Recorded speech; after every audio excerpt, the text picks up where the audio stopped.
Hello, everyone. I'm Rose, and let me share my story with you. My mother-in-law, Sherry, used to be a different person, not the vain and shallow woman she is now. This change occurred later in her life, or at least that's what my husband Dylan believes. Growing up, Dylan and Sherry didn't have a lavish lifestyle. They led a modest life together after Dylan's father passed away when he was just 4 years old. Sherry took on the role of the breadwinner, and they've lived a simple life until Dylan secured a great job after college. Dylan is a remarkable and kind man, not just because he's my husband. He earned a full scholarship to medical school and became a doctor. Despite his success, Dylan remained humble. However, Sherry's life took a turn for the luxurious. Now, let me clarify. I don't have a job for reasons I'll discuss later, but that doesn't mean I am poor or dependent on others. Unfortunately, Sherry got the wrong impression of me when we first met. Whether it was my clothes or mannerisms, something repelled her. On our first encounter, she said, "Dylan, is this the girl you've been raving about? She's so plain and average. Why would you choose someone like her? Does she even have a job?" My name is Rose, and no, I don't have a job. However, Sherry assumed that meant I was planning to trap her son and drain his money. She labeled me as a gold digger and a parasite, making baseless assumptions about my character. Dylan defended me, but the argument escalated and we decided to leave. During our journey home, Dylan apologized for his mother's behavior, acknowledging that she had crossed a line. He reassured me, saying his mom no longer knows how to act like a sane person. Although her words hurt, Dylan asked me not to mind them. Yet I couldn't shake the feeling that being comfortable around Sherry might be a challenge. After all, she's the only parent Dylan has left. I decided to step back. We don't have much extended family, and completely cutting her off isn't feasible. I won't push you to be friends with her, but can you at least be civil around her? I can act respectfully towards your mom, Dylan, but I doubt she'll reciprocate. Don't worry, Rose. I'll keep her in check. If she crosses the line, we can consider reducing contact. I love my mom, but I love you too. I won't let her harass you for no reason. I was skeptical about my relationship with Sherry. Dylan assured me he'd stand up for me, but I still felt uneasy. Dylan and I got married 3 years after we started dating. We had a court wedding due to financial constraints. Dylan was sending Sherry a lot of money every month for emergencies. Even after we married, he continued this practice, straining our finances. I didn't stop him. I believed he had the right to help his mom. However, Sherry became a problem. She regularly spoke ill of me and gossiped with her friends, spreading rumors about me being a gold digger. I ignored it initially, but it started affecting my reputation.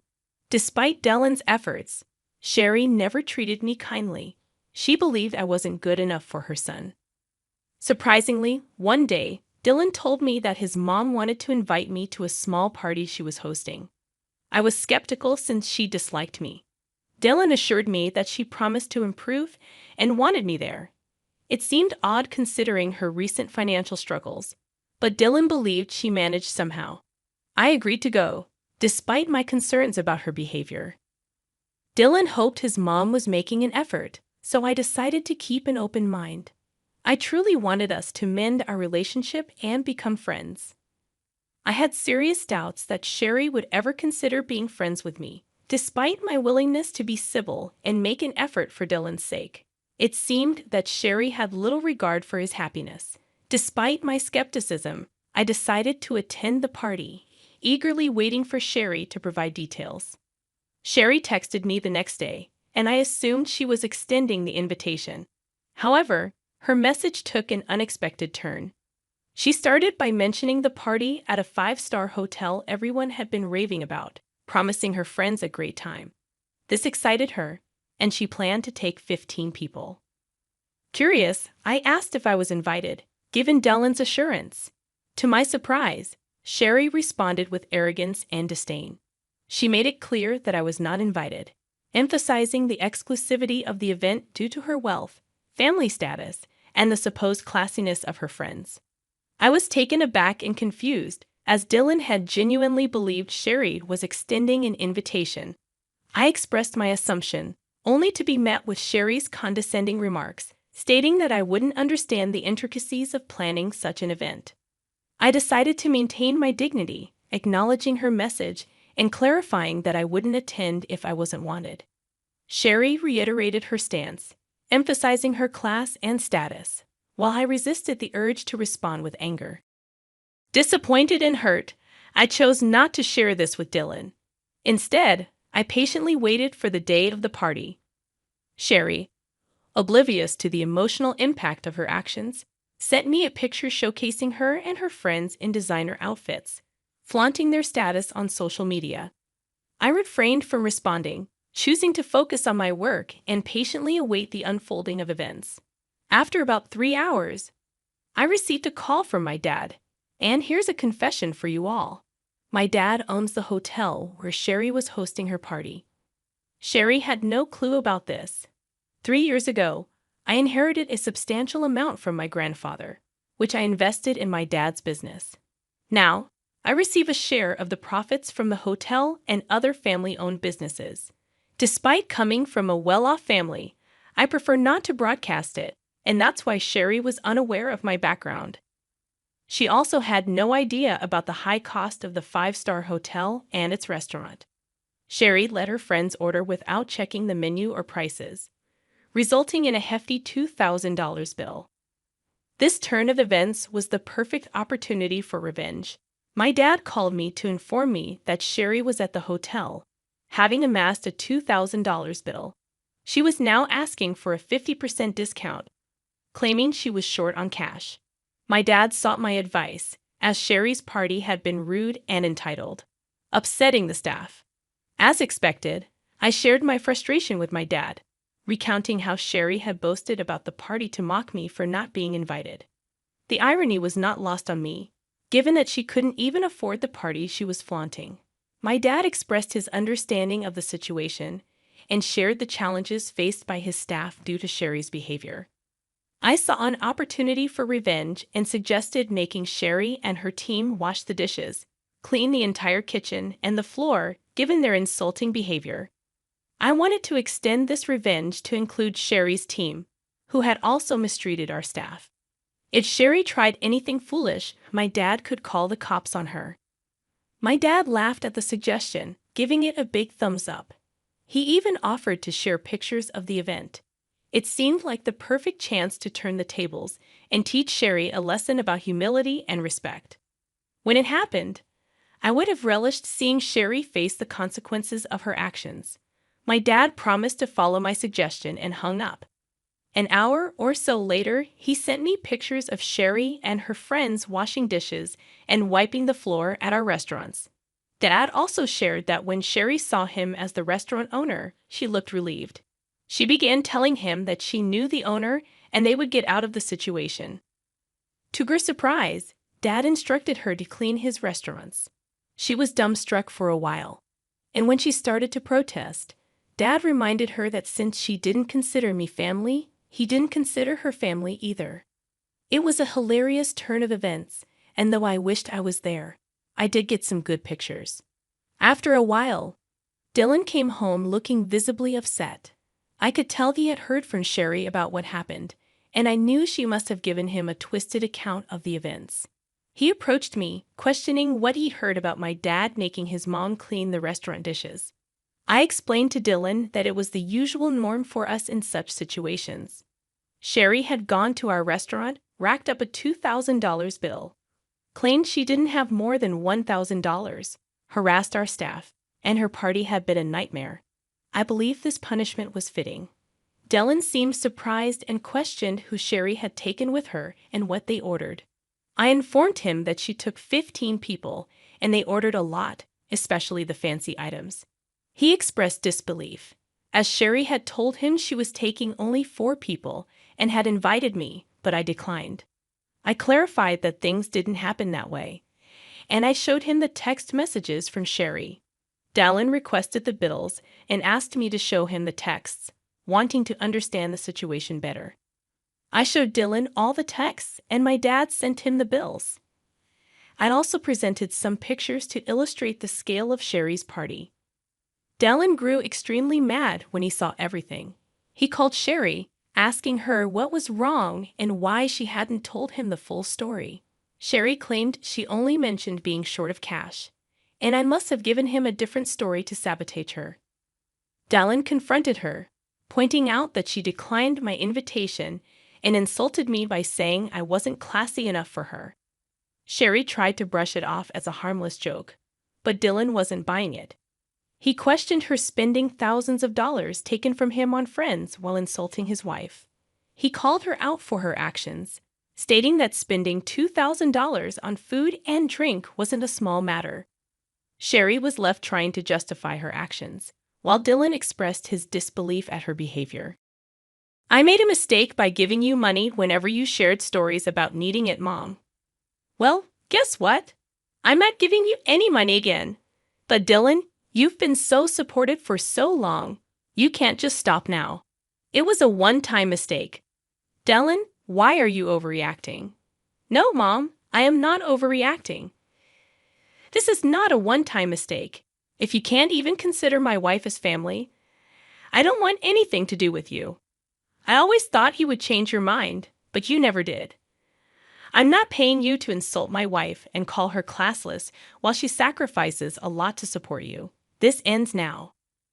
Dylan didn't listen to Sherry anymore. He hung up on her and blocked her number. He also apologized profusely to me for being mad at me without knowing the full story. I forgave him because, well, he did stand up for me. We had a serious discussion about Sherry and jointly decided that she will no longer be in our lives for now. Yes, Dylan is now a wealthy man, but he knows to stay humble. He found Sherry's behavior completely unacceptable, especially because it was directed towards me. I agreed with the fact that it was very unfair to me, and I was all set to remove her from our life for good. In the next few days, Sherry reached peak madness. She realized that her own actions may have damaged her relationship with her son for good, sending her into a horrible panic. She showed up at our house and demanded to speak with Dylan. Slowly, her demands turned into begging after she was turned away from the door every time. Yes, Sherry worked and earned some money. However, it wasn't enough for the high-end lifestyle she had gotten used to all these years. Dylan had stopped giving her money entirely. Instead, he invested some of his funds into my dad's business to help him open new hotels and restaurants in the neighborhood. We do plan on expanding our hotel business to bigger cities, but we'll have to see what the future holds. Since Dylan stopped sending her funds, Sherry had to downgrade her lifestyle significantly. She was struggling to keep the rented condo with her own money and ultimately decided to end her lease. She has now shifted to a small one-bedroom apartment and doesn't have any money to spend on extras after all the bill payments. How do we know this? She emails us about it. Of course, she still downplays her behavior and acts like we are overreacting. Suffice it to say, she will be out of our lives for a while now. Just a month ago, I found out that I was pregnant. Dylan and I are overjoyed and busy planning everything before our baby comes. To be honest, I'm glad that my child won't be around shallow people like Sherry anymore. But if the time comes, I will make sure my dear mother-in-law doesn't get to fill my child's head with nonsense. For now, please wish us luck so that we can be good parents to a healthy child. Hi everyone, I'm Nancy, a 28-year-old marketing executive at William & Brooks. What I'm about to share will absolutely blow your mind. I met James at the annual marketing summit in Chicago. He was presenting on digital transformation, and I was immediately drawn to his confidence and that warm, genuine smile. During the networking mixer, we hit it off instantly, bonding over our shared love of true crime podcasts and spicy Thai food. "You're different from the usual corporate types," he said, cracking me up with his spot-on impressions of stuffy executives. Our first date was supposed to be a quick coffee, but it turned into 5 hours of nonstop conversation at a little hole-in-the-wall pizza joint. Within 6 months, we were inseparable. My best friend, Sarah, couldn't stop teasing me. "Girl, you're glowing. But have you met his mother yet?" she asked during one of our weekly coffee meetups. "Not yet," I replied. "He says she's a bit traditional." Traditional turned out to be a wild understatement. The first time I met Patricia Anderson, she gave me a look that made me feel like a contestant on The Price is Right, and I was the consolation prize. "So you work in marketing?" "How quaint," she said, the word dripping with disdain. "I always thought James would end up with someone from our country club circle. Victoria Matthews, for instance, her family has such a lovely summer home in the Hamptons." James squeezed my hand under the table. "Mom, Nancy just landed the Johnson account. It's the biggest deal her firm has ever seen." "How fortunate for her company," Patricia replied with a tight smile. Despite her frostiness, James proposed a year and a half later. It was perfect, until the wedding planning began. "The Andersons have always married at street rages," Patricia declared at our first planning meeting. "And the color scheme must be cream and gold. Anything else would be pedestrian." "Actually," I countered, "we were thinking of an outdoor ceremony at Riverside Gardens." "Oh, how unique. I suppose some people enjoy that sort of thing," she said with a tone that suggested I had just suggested serving hot dogs at the reception. James' younger brother, Michael, pulled me aside later. "Don't let her get to you," he said. "She did the same thing to James' ex, Linda. Mom's got serious control issues." Even James's dad, Robert, seemed resigned. "Patricia just wants the best for her son," he'd say with a weary smile, but his eyes told a different story. Sarah, on the other hand, saw right through Patricia. "She's marking her territory like a designer-clad pit bull. You need to stand your ground."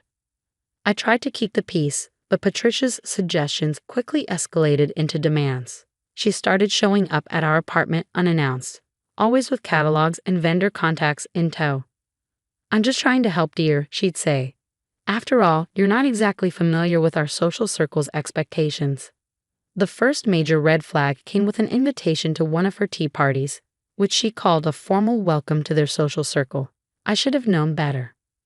"Everyone, I'd like you to meet Nancy," Patricia announced to the room. She used to help around our house before catching James's eye. Quite the ambitious little thing. The room went silent. My cheeks burned as the women exchanged smug, knowing looks. "Actually, I'm a marketing executive," I managed to say, forcing a smile. "Oh, of course you are, dear.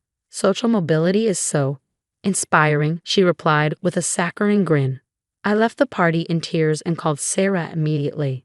"That witch, you need to document everything. Voice recordings, texts, the works," she said. When I confronted James that night, his reaction floored me. "Mom probably didn't mean it that way," he said, looking exasperated. "She's just old-fashioned. You're being too sensitive." "Too sensitive?" I shot back. "She told everyone I was your maid." "She's having trouble adjusting." "Give her time," he insisted. That's when I got a message from Linda, James' ex. "I saw what happened at the tea party," she wrote. "Patricia did the same thing to me. She told everyone I was a waitress who served James at a charity event. I was a pediatric surgeon when I met Linda for coffee. She spilled everything. Patricia had shown up at the hospital during my surgeries, telling James I was unavailable because I prioritized work. She even tried to convince my supervisor to schedule me for holidays when the Andersons had events. It was shocking, but not entirely surprising. Sarah, my best friend, had already helped me start a log of Patricia's behavior. The accidental wine spill on my presentation notes before a big meeting. The rumors she spread at the country club about my humble beginnings. The constant guilt-tripping of James about missing family events. "Remember when you wanted to be a teacher?" Patricia asked during dinner one evening. "Before that marketing phase, the private school board still has an opening." "Mom, I love my job," James said, his voice tight. "Family businesses need attention, darling. Nancy surely understands that her career might need adjusting." I watched James closely, searching for a flicker of resistance, but he just stared at his plate, pushing food around with his fork. That night, as I lay awake, the truth hit me. This wasn't just about me.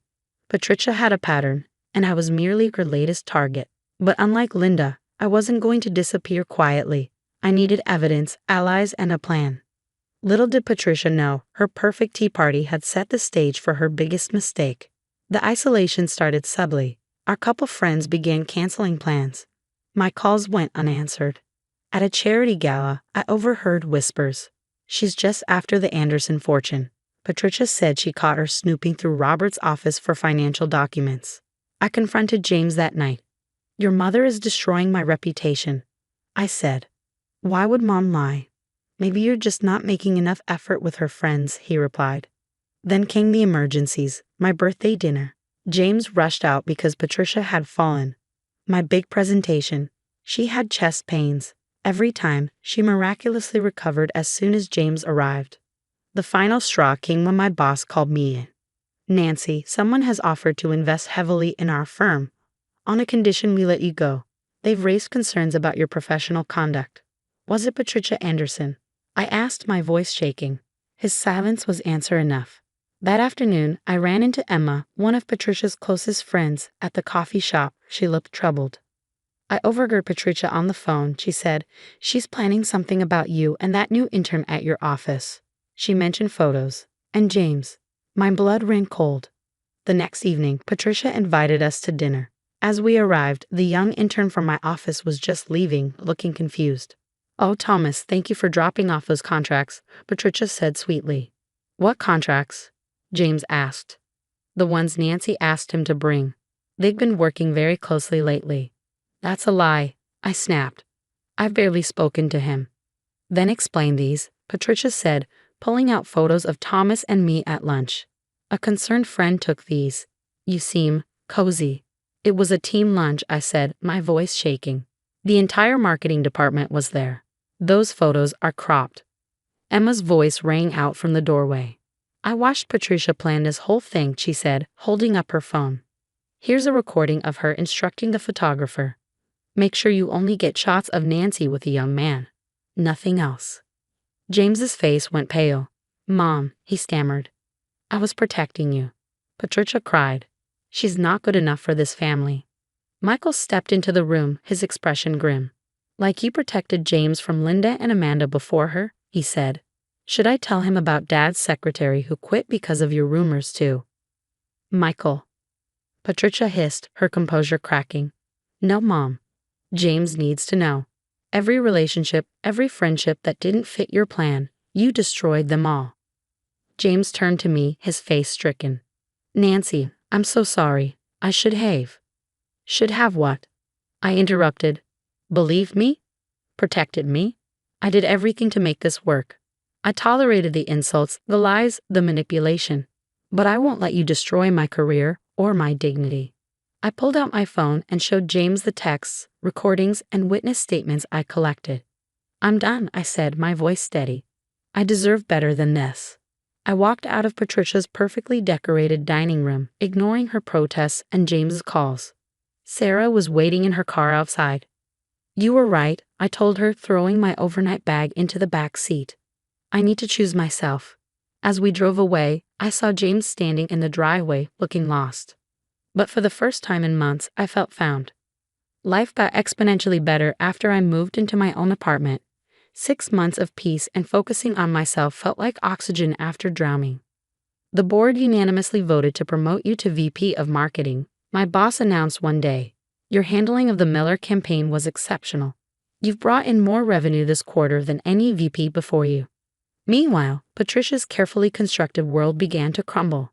Emma exposed her manipulation to their social circle, and the country club membership she prized above all else was revoked in a very public board meeting. Then came the text from Michael. Mom wants to meet, says she'll tell you everything. Your call. I thought about Michael's message for days before agreeing to meet Patricia. The cafe was quiet, almost somber. When she arrived, I barely recognized her. The designer outfit was replaced with simple, worn clothes. Her perfectly styled hair now showed streaks of gray. Even her usual imperious posture was gone. Why? I asked, my voice steady despite the storm of emotions churning inside. Why did you do it? All of it. Her hands trembled around the coffee cup. I grew up poor, she said finally. My mother cleaned houses. When I married Robert, his family treated me exactly how I treated you. I swore my children would never marry beneath our status. She paused, her voice cracking. I became everything I once hated. That doesn't justify destroying people's lives, I said, keeping my tone firm. No, it doesn't, she admitted. I thought I was protecting James. Instead, I turned into my mother-in-law. I controlled, manipulated, destroyed. I lost myself in this persona I created. She told me Robert had filed for divorce after uncovering her manipulations in their family business. Multiple lawsuits followed when her interference came to light. The world she had carefully constructed had crumbled, and she was left to face the ruins. A few weeks later, James asked to meet one last time at our old favorite coffee shop. He looked more grounded than I'd ever seen him. "I've been in therapy," he said. "I realized I was hiding behind Mom because I was afraid of failing on my own.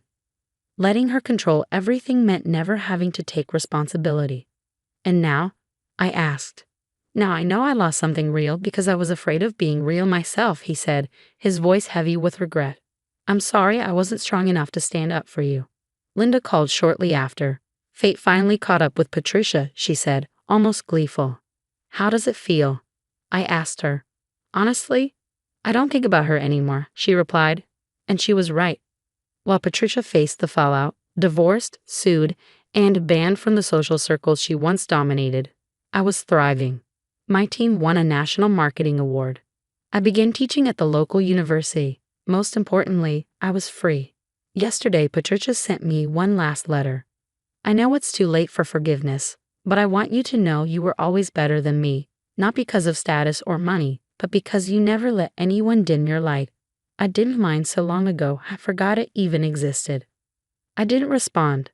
Some bridges are meant to stay burned, and some apologies come too late. The last time I saw Patricia, she was sitting alone at a cafe. No designer bag in sight, no social circle to perform for.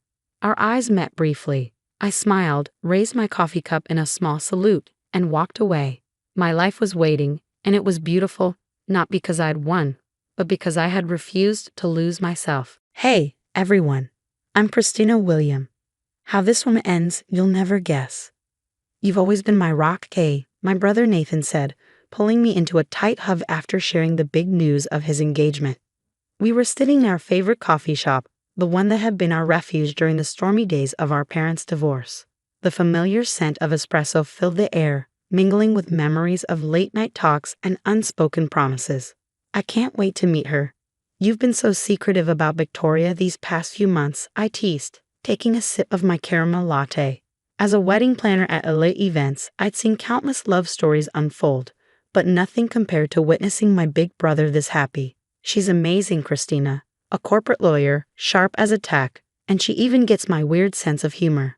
Nathan's eyes sparkled as he scrolled through photos of her on his phone. A week later, I met Victoria Chen at an upscale restaurant downtown. She greeted me with a warm smile, her designer outfit perfectly tailored and coordinated. "Nathan's told me so much about you," she said. "And he hasn't stopped talking about you," I replied, laughing. "I hear you're the rising star at LA events." "Oh, he exaggerates," I said, brushing it off. "But I do love what I do." Victoria leaned in, her polished demeanor softening. "Would you consider planning our wedding? I know it's a big ask." "Are you kidding?" "I'd be honored, and of course, I'll give you the family discount." From that moment, Victoria and I became a team. We spent hours poring over portfolios and brainstorming ideas. "These centerpieces are exactly what I imagined," she gushed during a planning session in my office. "You really have an eye for elegance." Even my mom, Diana, couldn't contain her excitement. "My two babies, all grown up," she said during a family dinner, dabbing at her tears. "Victoria, sweetie, you're exactly what this family needed. And Christina planning the wedding? It's perfect." "Mrs. William, you're too kind," Victoria replied graciously. "Christina's been incredible. I showed her work to my colleagues. They were blown away." Nathan laughed. "Remember when we used to plan weddings with your Barbies?" "Yeah," I said, rolling my eyes. "And you always insisted on being the officiant instead of the groom." The initial planning was a dream. Victoria and I clicked over color palettes and venue options. One day, while surrounded by fabric swatches and inspiration boards, she confided, "I never had a sister. This means so much to me." "Well, you've got one now," I said, genuinely touched. "But perfection has a way of cracking." "Christina, darling," Victoria snapped during our fourth venue walkthrough, her tone icy. "These centerpieces won't do. I specifically asked for pure white orchids, not this ivory nonsense. And the table numbers, gold?" I clearly said silver. I took a calming breath and pulled out my phone. "Actually, you requested gold 3 days ago. I have the email right here." Oh, sweetie, you must be confused. All this wedding planning must be overwhelming for you. Perhaps we should hire additional help, she said, smirking while texting on her phone. Later that evening, Nathan called. Kay, Victoria mentioned you seem stressed. Maybe you should take a step back. What? Nathan, I'm fine. She's the one changing everything every other day. Come on, sis. She's just trying to make everything perfect. You can be a bit controlling sometimes. The next morning, my assistant rushed into my office. Mrs. Henderson canceled her daughter's Sweet 16, she said, panic in her voice. Victoria told her you inflate prices and use cheap substitutes for premium materials. She what? My hands shook as I called Mrs. Henderson. I'm sorry, Christina, but Victoria showed me proof of the flower costs versus what you charged. I can't trust someone who deceives clients. Fuming, I found Victoria at her favorite cafe, typing away on her laptop. We need to talk. Now.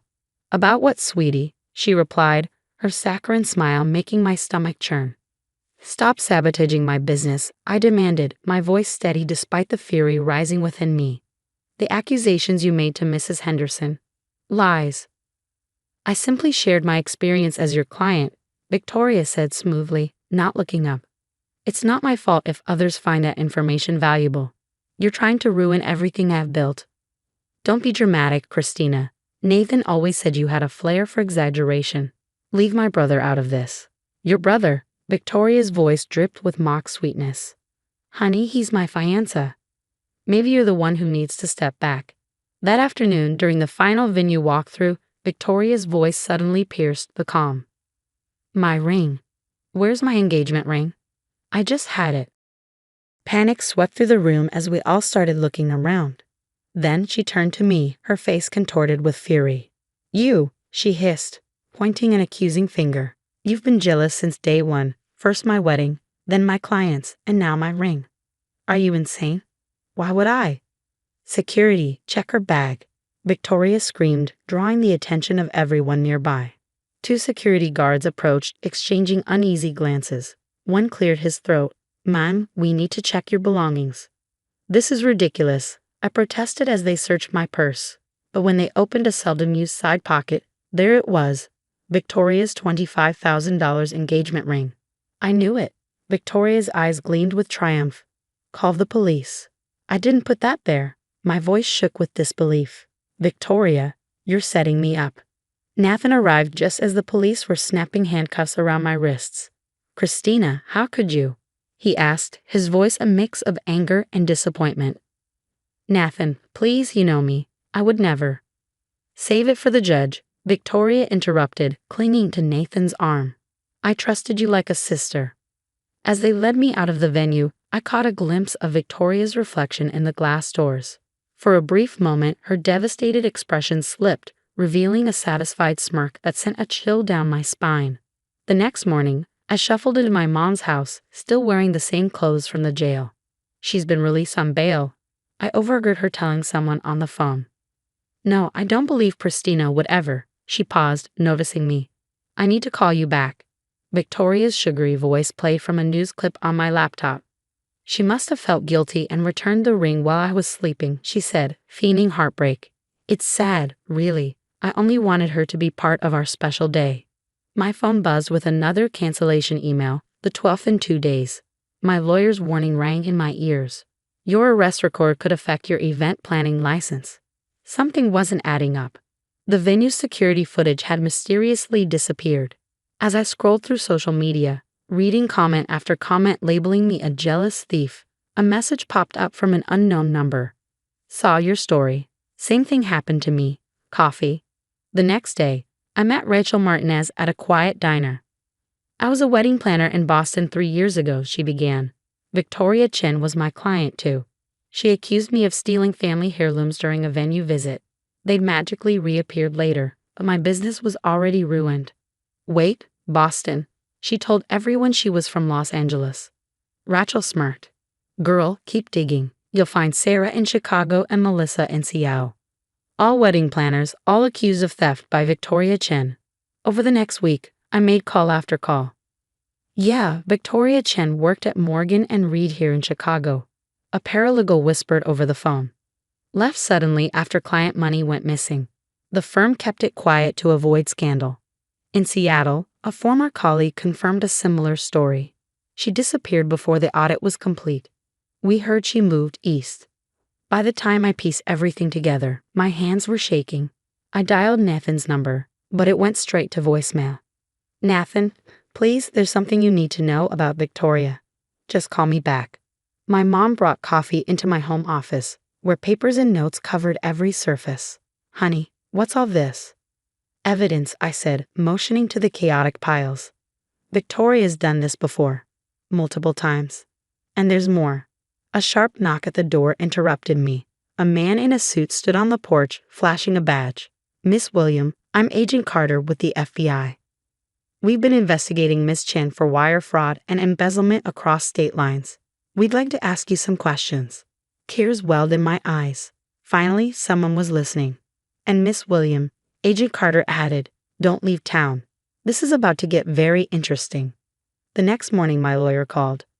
Christina, the venue found the missing security footage. You need to see this. Breaking news lit up my living room as I sipped my coffee. High-profile lawyer Victoria Chen arrested on multiple fraud charges on her wedding day. Rachel texted me seconds later. Did you see her face when they put her in the squad car? Priceless. The security footage showed Victoria slipping her ring into my bag during what appeared to be a friendly hug. Combined with testimonies from Rachel, Sarah, and Melissa, the case against her was ironclad.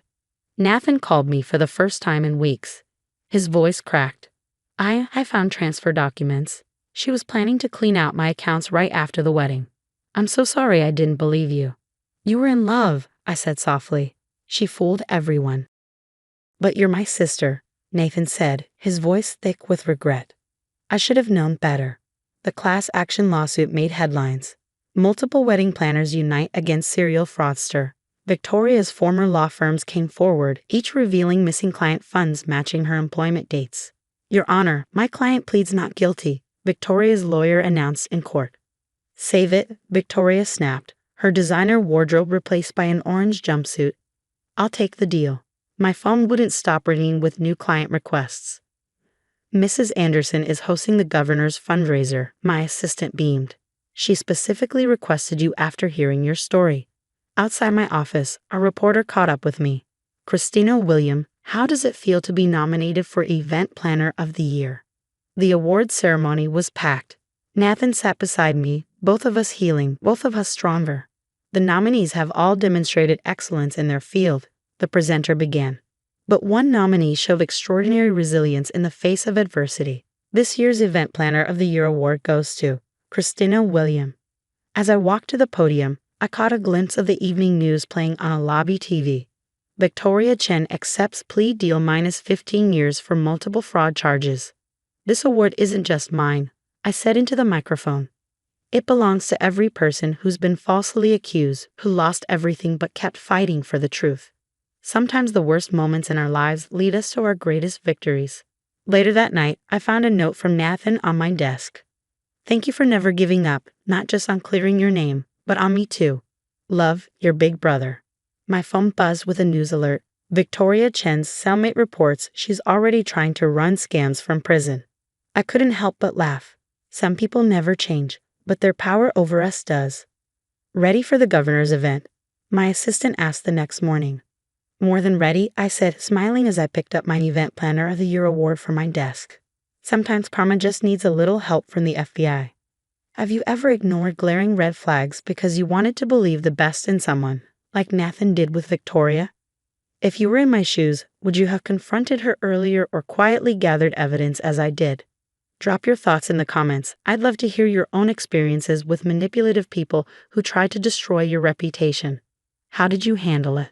Hi everyone, I'm Jennifer, a successful real estate agent in the heart of Chicago. And this is how karma finally caught up with my toxic sister-in-law. It all started when my daughter Ava burst through my office door, her engagement ring sparkling like a beacon of joy. Mom, he proposed. Ava's excitement lit up the room. I jumped from my desk, nearly knocking over my coffee. My baby girl was getting married to Michael, the kind-hearted surgeon she met during her nursing residency. Have you told anyone else yet? I asked, my heart swelling with pride. Just you and Dad. I can't wait to share the news at Sunday dinner. Sunday dinner. A family tradition both cherished and endured. As if on cue, my brother-in-law Tristan and his wife, Diana, arrived that evening, right on schedule. Diana, in her usual designer ensemble, scanned our newly renovated living room with those calculating eyes. Congratulations, darling. A doctor in the family, how wonderful, Diana cooed, hugging Ava. Her gaze shifted to her daughter Rachel, who poked at her food with disinterest. Thanks, Aunt Diana. How's the job search going, Rachel? Still looking. Ava's voice was warm, but the tension at the table was palpable.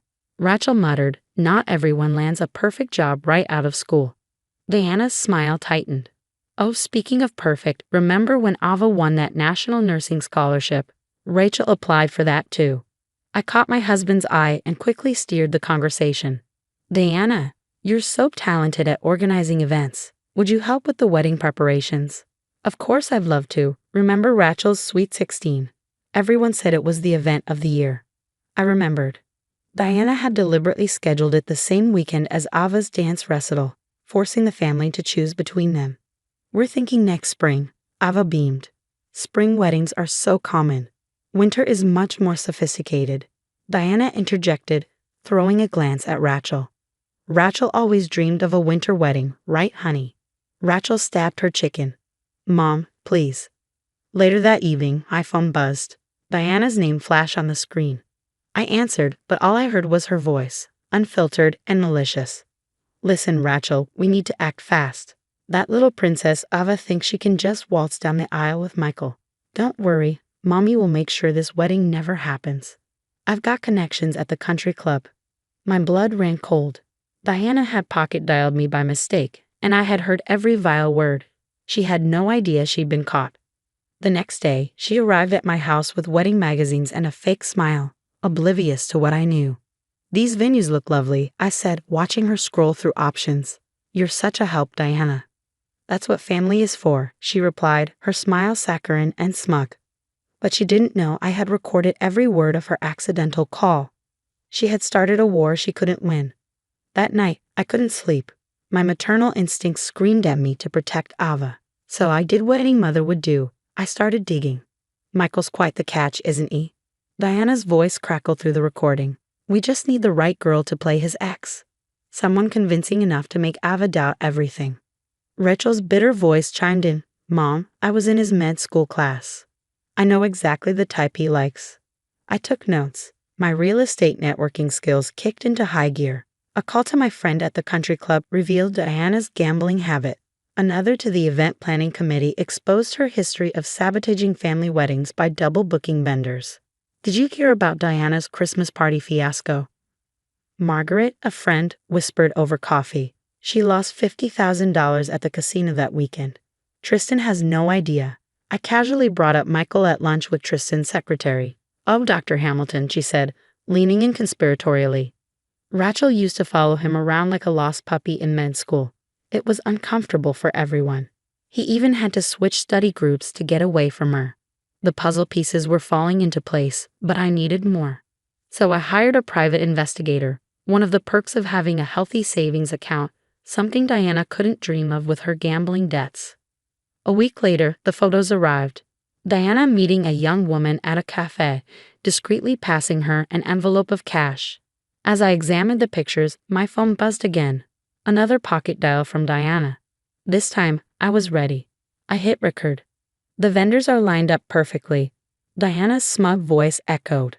One call from me claiming payment issues, and I'll drop the wedding like a hot potato. Ava will be devastated. But what about Michael's job? Rachel's voice cut in. You promised to handle that too. Tristan's golf buddy sits on the hospital board, Diana replied. One whisper about medical misconduct, and our dear future son-in-law's career goes up in smoke. I felt sick, but kept listening. And you're sure Jennifer doesn't suspect anything? Please, Diana scoffed. She's too busy playing perfect mom to notice anything. Besides, I've got bigger problems. The casino wants their money by next month. How much this time? Just $75,000, Diana sighed. But don't worry, I've got a plan. I ended the recording, my hand steady as I poured myself a drink. Diana thought I was blind. Time to show her how wrong she was. My phone pinged, a message from my PI. Found something interesting in Tristan's company financials. You're going to want to see this. When I opened the files, my jaw dropped. Diana wasn't just gambling away her shopping money. She was embezzling from Tristan's company. This wasn't just about the wedding anymore. It was about stopping a family saboteur who'd been poisoning us for years. I called my friend Margaret. Remember that casino dealer you mentioned? I think it's time we had a chat. The next morning, I secured backup vendors under my best friend's name. If Diana thought she could control everything, she was in for a surprise. Everything's ready, Mrs. Walker, whispered the backup caterer. Just say the word. Meanwhile, my PI delivered a stack of evidence, bounced checks, threatening messages from loan sharks, and the piece de resistance, $250,000 siphoned from Tristan's business accounts into offshore gambling sites. At a quiet cafe, I confronted Diana's hired actress. How much is she paying you to play Michael's ex? The woman stammered, I don't know what you're talking about. I slid an envelope across the table. Here's double. Now tell me everything. She promised me $5,000 to show up at the rehearsal dinner and cause a scene, the woman admitted. Said it was all about ruining some spoiled princess's wedding. Next stop, the hospital board. I presented Diana's history of slander attempts, along with a warning about potential liability. They were all ears. Then I paid a visit to Rachel's ex-boyfriend from med school. Rachel was obsessed with Michael, he said bitterly. She stalked me for 6 months after we broke up. I had to change my phone number twice. Finally, I made an anonymous call to Diana's casino contacts. Word is Diana Walker's planning to skip town before paying her debts. Thought you'd want to know. Rehearsal dinner arrived. Diana fidgeted with her phone, clearly wondering why her hired actress hadn't shown up. Standing, she raised her glass. I'd like to make a toast, she said, her hands shaking. To the happy couple. Before she could finish, 2 large men in suits entered the restaurant. Mrs. Walker, one of them said, his voice low and menacing. We need to discuss your outstanding balance. Diana's face went pale. I can pay next week. That's what he said last month. Rachel jumped up. Mom, what's going on? Nothing, Diana stammered. Just a misunderstanding about some investments. I sipped my wine, watching my chess pieces fall perfectly into place. The next morning, Ava's wedding day. As guests arrived at the church, Diana was cornered by the same casino enforcers. You can't hide forever, one growled. Tristan stormed in moments later, holding a stack of printed emails. The company theft, the gambling, offshore accounts. His voice was thunderous. Diana, explain yourself. Tristan, darling, I can explain. Save it for the divorce lawyers, he snapped. Meanwhile, Rachel was having her own meltdown as old med school classmates arrived. Oh my God, it's the stalker. One of the guests pointed in horror. Remember how she followed Michael everywhere? She even tried to break into his apartment. The room fell into a stunned silence. Wedding guests stared at Rachel, their shock palpable. Her hospital colleagues exchanged horrified glances. You told everyone I was crazy, Rachel shrieked, her voice cracking with rage. I didn't have to tell anyone, I said calmly. Your actions spoke for themselves.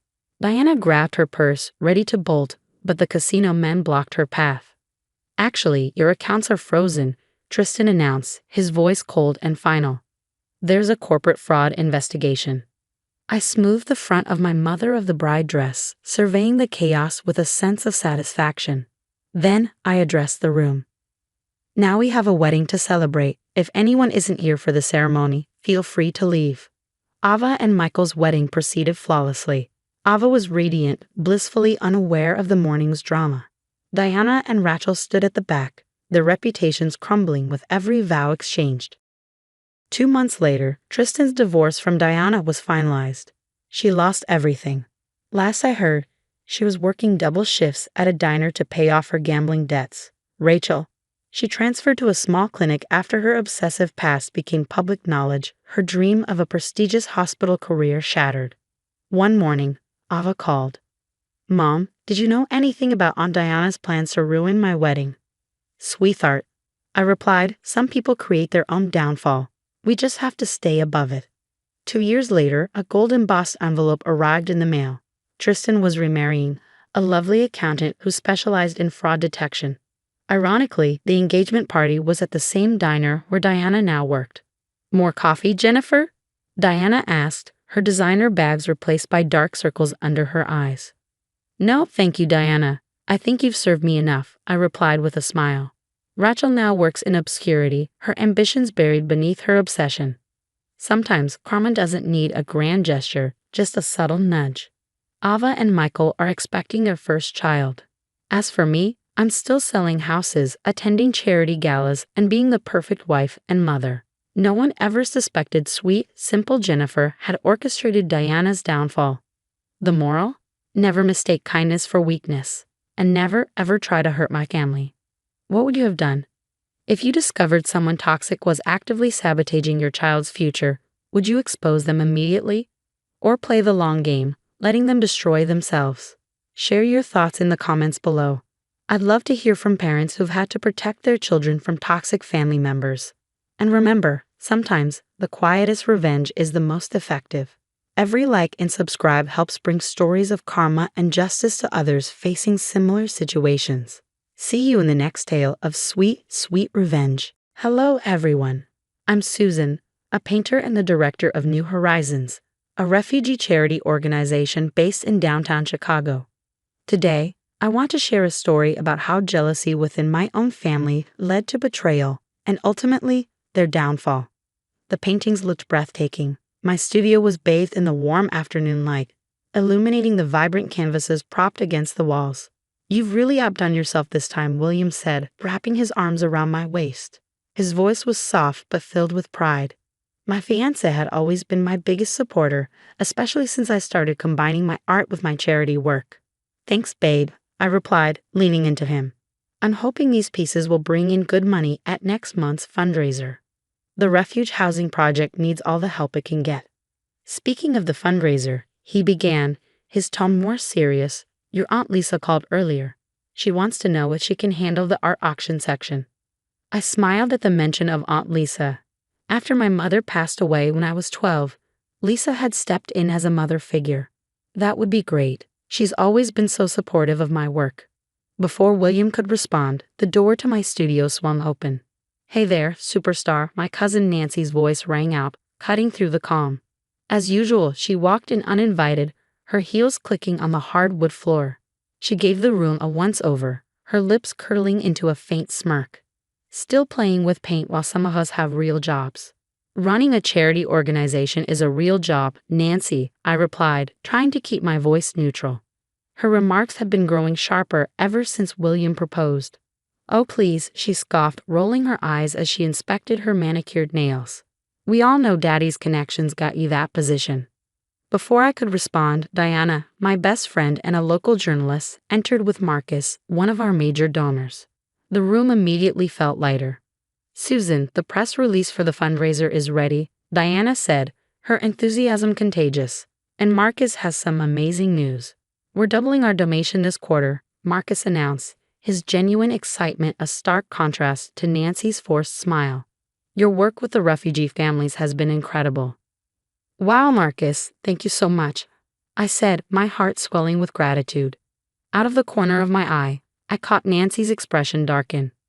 Well, isn't this cozy? Aunt Lisa's voice rang out as she entered, her designer handbag swinging casually. She gave me a smile that didn't quite reach her eyes. Susan, darling, I hope you're not overwhelming yourself with all this charity work. Your mother always worried about you taking on too much. I'm doing just fine, Aunt Lisa. In fact, we're expanding our programs next month. Of course you are, Nancy muttered under her breath. Because everything always works out perfectly for precious Susan. Diana caught my eye, her look filled with concern. She'd been warning me about Nancy's increasingly hostile behavior, but I kept brushing it off. They were family, after all. The fundraiser will be spectacular, William interjected, sensing the tension. Susan's new collection alone should bring in substantial donations. Oh yes, about that, Aunt Lisa said, her voice honeyed. I have some wonderful contacts who might be interested in your work here. Why don't you let me handle the sales? Looking back, I should have seen the warning signs in their eagerness to involve themselves in my art and a charity's finances. But sometimes, love blinds us to the truth about family. The whispers started a week later during a board meeting. As I entered the room, conversations stopped abruptly, replaced by wary glances. Susan, one board member, finally spoke up, clearing his throat. Is it true you've been redirecting donation funds for personal use? What? My stomach dropped. Absolutely not. Where did you hear that? While he hesitated, Nancy mentioned some concerning transactions. My blood ran cold. Nancy had been helping with our bookkeeping recently, a favor I now deeply regretted. The accusations escalated during a donor meeting later that week. Aunt Lisa cleared her throat dramatically before speaking. Perhaps we should discuss Susan's unconventional management style, she said, her tone dripping with feigned concern. We can't have donors questioning where their money goes. What exactly are you implying, Lisa? Diana asked, her journalist instincts kicking in. Oh, nothing, dear. Just that perhaps Susan isn't quite ready for such responsibility. Running a charity requires mature judgment. The final blow came during our largest fundraising event of the year. I was on stage presenting our annual achievements when the PowerPoint presentation abruptly switched to photos of me at college parties, personal, embarrassing snapshots I hadn't seen in years.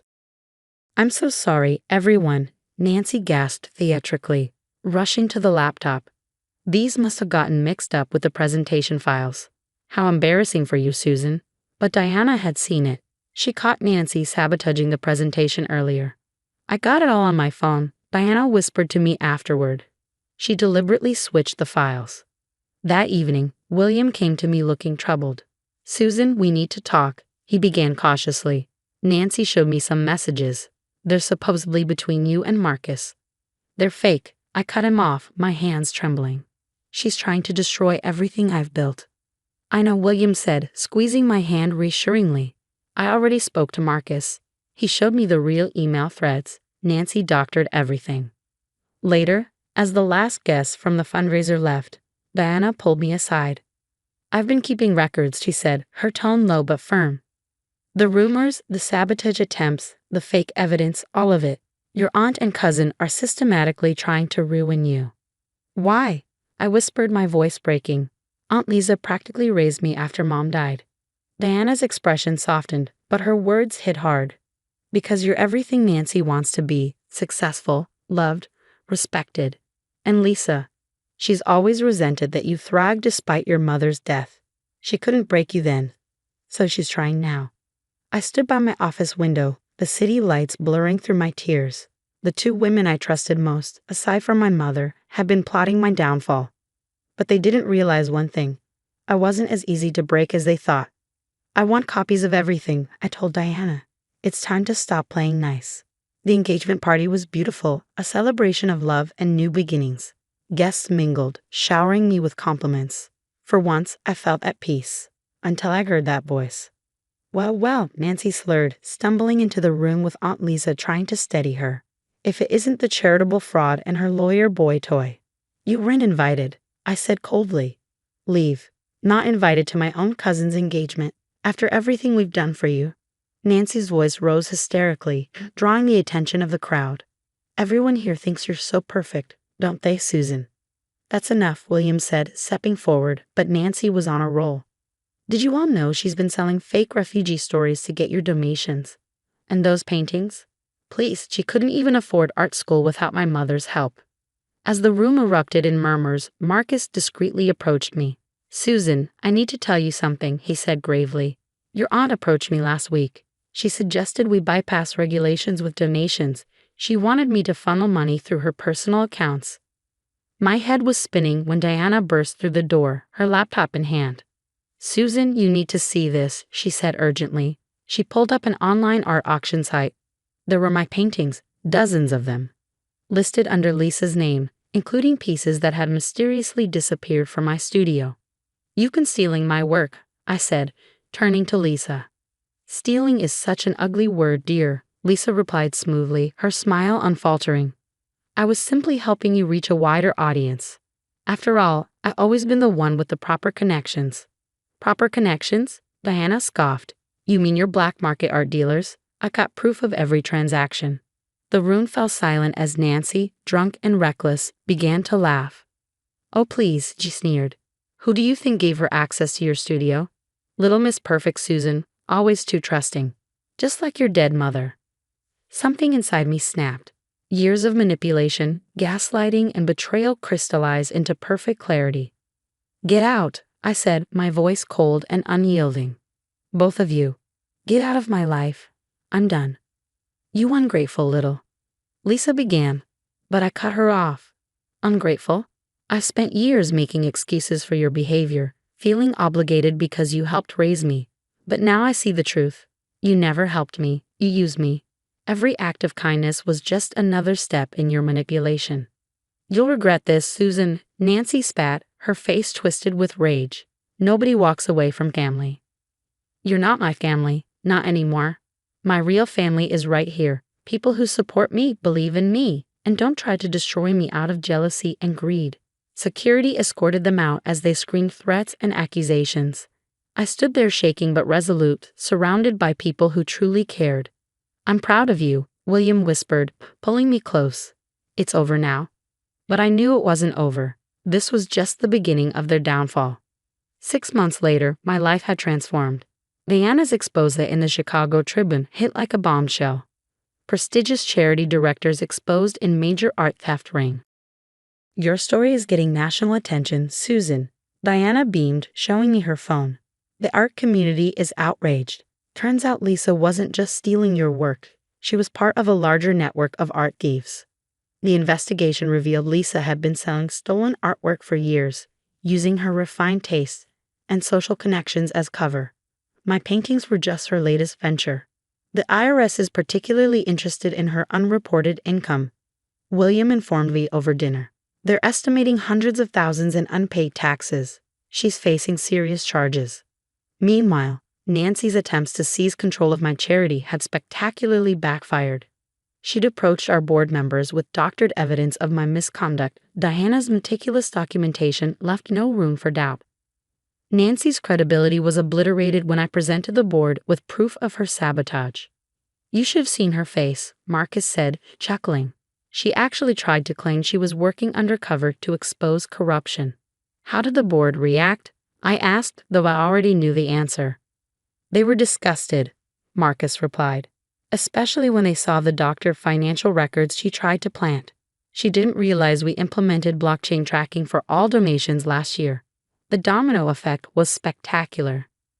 Nancy's employer quickly discovered her history of unethical behavior, including her attempts to frame me. They terminated her on the spot. Her reputation in Chicago's nonprofit sector crumbled overnight. Your cousin's been blacklisted from every major charity organization in the Midwest. Diana informed me later. Turns out people don't like hiring someone who tries to destroy humanitarian organizations for personal vengeance. Meanwhile, New Horizons thrived. The transparency and resilience we demonstrated in the face of attempted sabotage attracted unprecedented support. The refugee housing project is fully funded for the next 5 years, William announced proudly during our wedding rehearsal dinner. Your story inspired people, he continued. They want to support someone who stood up to corruption while staying true to their mission. My wedding day dawned on a perfect spring morning. The ceremony was everything my engagement party should have been, intimate, filled with genuine love and support. As Diana helped me with my veil, she leaned in with a mischievous grin. Did you hear about Lisa? No, what now? I asked, my curiosity piqued. She's facing 8 years for tax evasion and art theft. The judge was particularly appalled that she stole from her own niece's charity work. And Nancy? I couldn't resist asking. Living in Milwaukee with 3 roommates in a cramped studio apartment, Diana replied. Her father cut her off after the scandal tanked his business relationships. She's working retail now when she can keep a job. As we prepared to join the ceremony, Diana raised a toast. To Susan and William, she said warmly, and to real family, the ones we choose, who lift us up instead of tearing us down. My mother would have been proud, not just of my success, but of my strength in cutting off toxic people who masked their abuse as familial love. Today, New Horizons helps more refugees than ever.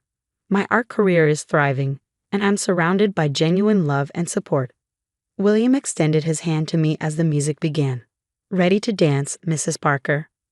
"More than ready," I replied with a radiant smile. "Let's show them how real love wins." "Hi everyone, I'm Anne William. I run a successful event planning business here in Chicago.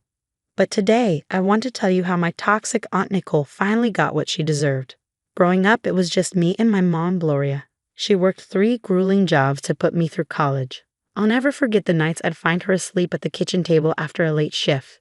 That woman is my hero. But Aunt Nicole? She's a different story. While my mom was breaking her back to provide for me, Nicole was busy flaunting her luxury cars and bragging about her high-end beauty salon downtown. At family gatherings, she'd give my mom these fake sympathetic looks and say things like, "I just don't understand why Gloria doesn't try harder. There are so many opportunities if you know the right people." Her daughters, Celine and Elisa, were just like her, spoiled, entitled, and always looking down on everyone. Last Thanksgiving, I overheard them mocking my mom's modest apartment. "Can you believe they don't even have a pool? How do they live?"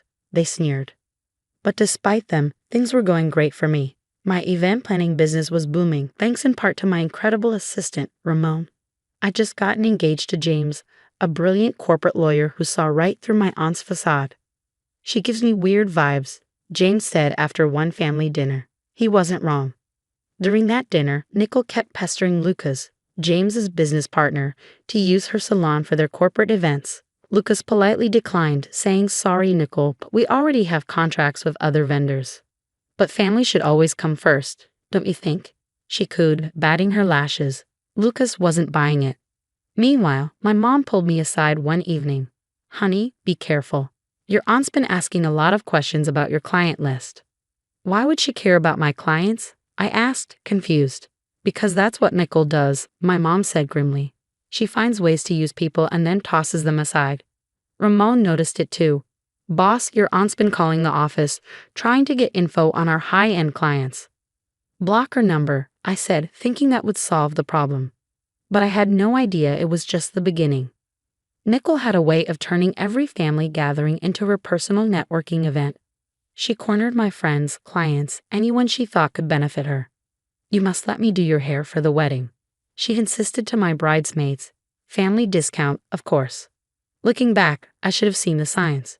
She was collecting information, making connections, and setting traps. But I was too busy planning my dream wedding with James and enjoying my business's success. That's exactly what she was counting on, me being too distracted to notice. The wedding ceremony was magical. James and I exchanged vows under a flawless blue sky, surrounded by roses and twinkling lights. Even Aunt Nicole managed to behave, though I caught her whispering to Celine about how her own wedding would be much grander. Everything changed at the reception. I was mingling with guests when I heard Celine's sharp voice cut through the crowd. "Mom, we've been waiting forever. No one's even taken our drink orders." I walked over to see what was wrong, and that's when Nicole pounced. "Anne, darling, your servers are completely ignoring my girls. They've been sitting here parched for 20 minutes, she said dramatically. "The servers are following a set pattern to ensure all guests are served efficiently," I replied calmly. "Nonsense. They're family. You should serve them yourself. I've always taught my girls that family comes first. Remember when I did your graduation photos for free?" "For free?" I shot back. "You charged me double your regular rate." Before I could say more, my mom stepped in, her voice cutting through the chaos like a blade. "Enough, Nicole. I've watched you exploit this family for years. You charge Anne premium rates for those photos while bragging about your family discount. You convinced cousin Sarah to do free accounting for your salon and then blamed her when the IRS came knocking. You've been using people and discarding them for decades. How dare you accuse me of anything?" "I've always been generous with this family," Nicole hissed, her voice dripping with indignation. "Generous?" My mom shot back, her voice steady and sharp. "You tried to trick Ramon into giving you Anne's client list last week. You even called pretending to be a potential investor." The entire reception hall fell silent. All eyes were on us. I noticed James tense beside me, his lawyer instincts kicking in as he watched Nicole subtly angle her phone, likely recording the confrontation. "You're just jealous," Nicole spat, her composure cracking. "Jealous because I've made something of myself while you worked like a common servant." I work to give my daughter a future, my mom countered fiercely. What have you done? Taught your girls to be entitled brats? Celine burst into theatrical sobs while Elisa whipped out her phone, recording every word. Some guests exchanged uncomfortable glances, but others were riveted, clearly entertained by the drama. Later, Lucas pulled me aside, his expression grave. "Anne, you need to hear this." He explained how he'd overheard Nicole and her daughters plotting near the bathrooms. "We'll edit the video to make Gloria look unhinged," Nicole whispered. "Then we'll post about how Anne treats family at her own wedding. That'll teach her to disrespect us. Her fancy clients won't want an event planner who can't even manage her own wedding." "Mom, can we mention how she ignored us all night?" Elisa chimed in eagerly. "Perfect, sweetie. By the time we're done, her precious business won't recover." I felt my stomach churn, but I forced myself to stay calm. My wedding day had turned into a battleground I hadn't even known I was fighting. 3 days into my honeymoon, the storm hit. Nicole posted a heavily edited video of the reception, twisting the story to paint herself and her daughters as victims of my mom and me. "We even found roaches in the wedding cake," she sobbed in her post. "My poor girls were traumatized. I can't believe my own niece would serve such disgusting food at her wedding." The comments exploded. My phone buzzed relentlessly with notifications. "Just got a call from the Hendersons," Ramon said, his voice tight. "They're reconsidering their daughter's Sweet 16 booking after seeing the video." Mrs. Patterson, another major client, also called.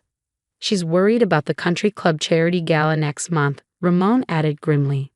James was furious. "Look at these posts from your cousins," he said, scrolling through his phone. "They're telling everyone at Brighton Prep that you serve expired food at corporate events." My inbox was filled with cancellations. I felt like my world was crumbling. Then my mom called, her voice trembling with emotion. "Anne, I just found out why I didn't get that job at Morrison Corp last year." Nicole told her salon client Susan, the HR director, that I had a drinking problem. The hits kept coming. Lucas stormed into our office, waving his phone. "You won't believe this." I looked into Nicole's salon finances and something's seriously off. She's been filing fraudulent insurance claims for non-existent flood damage. There's a clear pattern. Every 6 months, another accident. Ramon chimed in with his own discovery. "Boss, remember how Crystal Events was tanked by bad reviews last year? I traced the IP addresses of those reviews. They lead back to Celine and Elisa's phones. Your aunt's been systematically sabotaging other event planners." James spread out documents on the dining table. "It's bigger than that. Nicole's been blackballing your mom for years. She uses her network of salon clients to spread rumors and ruin opportunities. It's how she kept Gloria from landing management positions." The puzzle pieces finally clicked into place. Nicole had spent years using manipulation and deceit to maintain her facade of success. But in trying to destroy me, she had overplayed her hand. Lucas filed an anonymous tip with the insurance investigators. Within weeks, 2 men in suits were poring over Nicole's salon records. "Have you seen this, Mrs. William?" one asked, holding up a document. Extensive water damage claims but no repair records. Multiple claims with the same pattern. Ramon worked tirelessly, showing unedited wedding footage to my elite clients. "See the timestamp jumps? They spliced the video to remove context." Classic manipulation. The investigation into Nicole's salon spread like wildfire. Former employees came forward. "She made us lie about flood damage," one revealed. "Said we'd lose our jobs if we didn't back her up." Brighton Prep's administration discovered Celine and Elisa's cyberbullying activities. The principal was livid. "They used school computers to post fake reviews. This is grounds for immediate suspension." My cousins lost their positions on the student council and cheerleading squad. Their carefully crafted social status crumbled overnight. But Celine and Elisa's feeble excuses didn't hold up for long. "But Mom said it was okay. We were protecting the family business," Celine whined when confronted about their actions.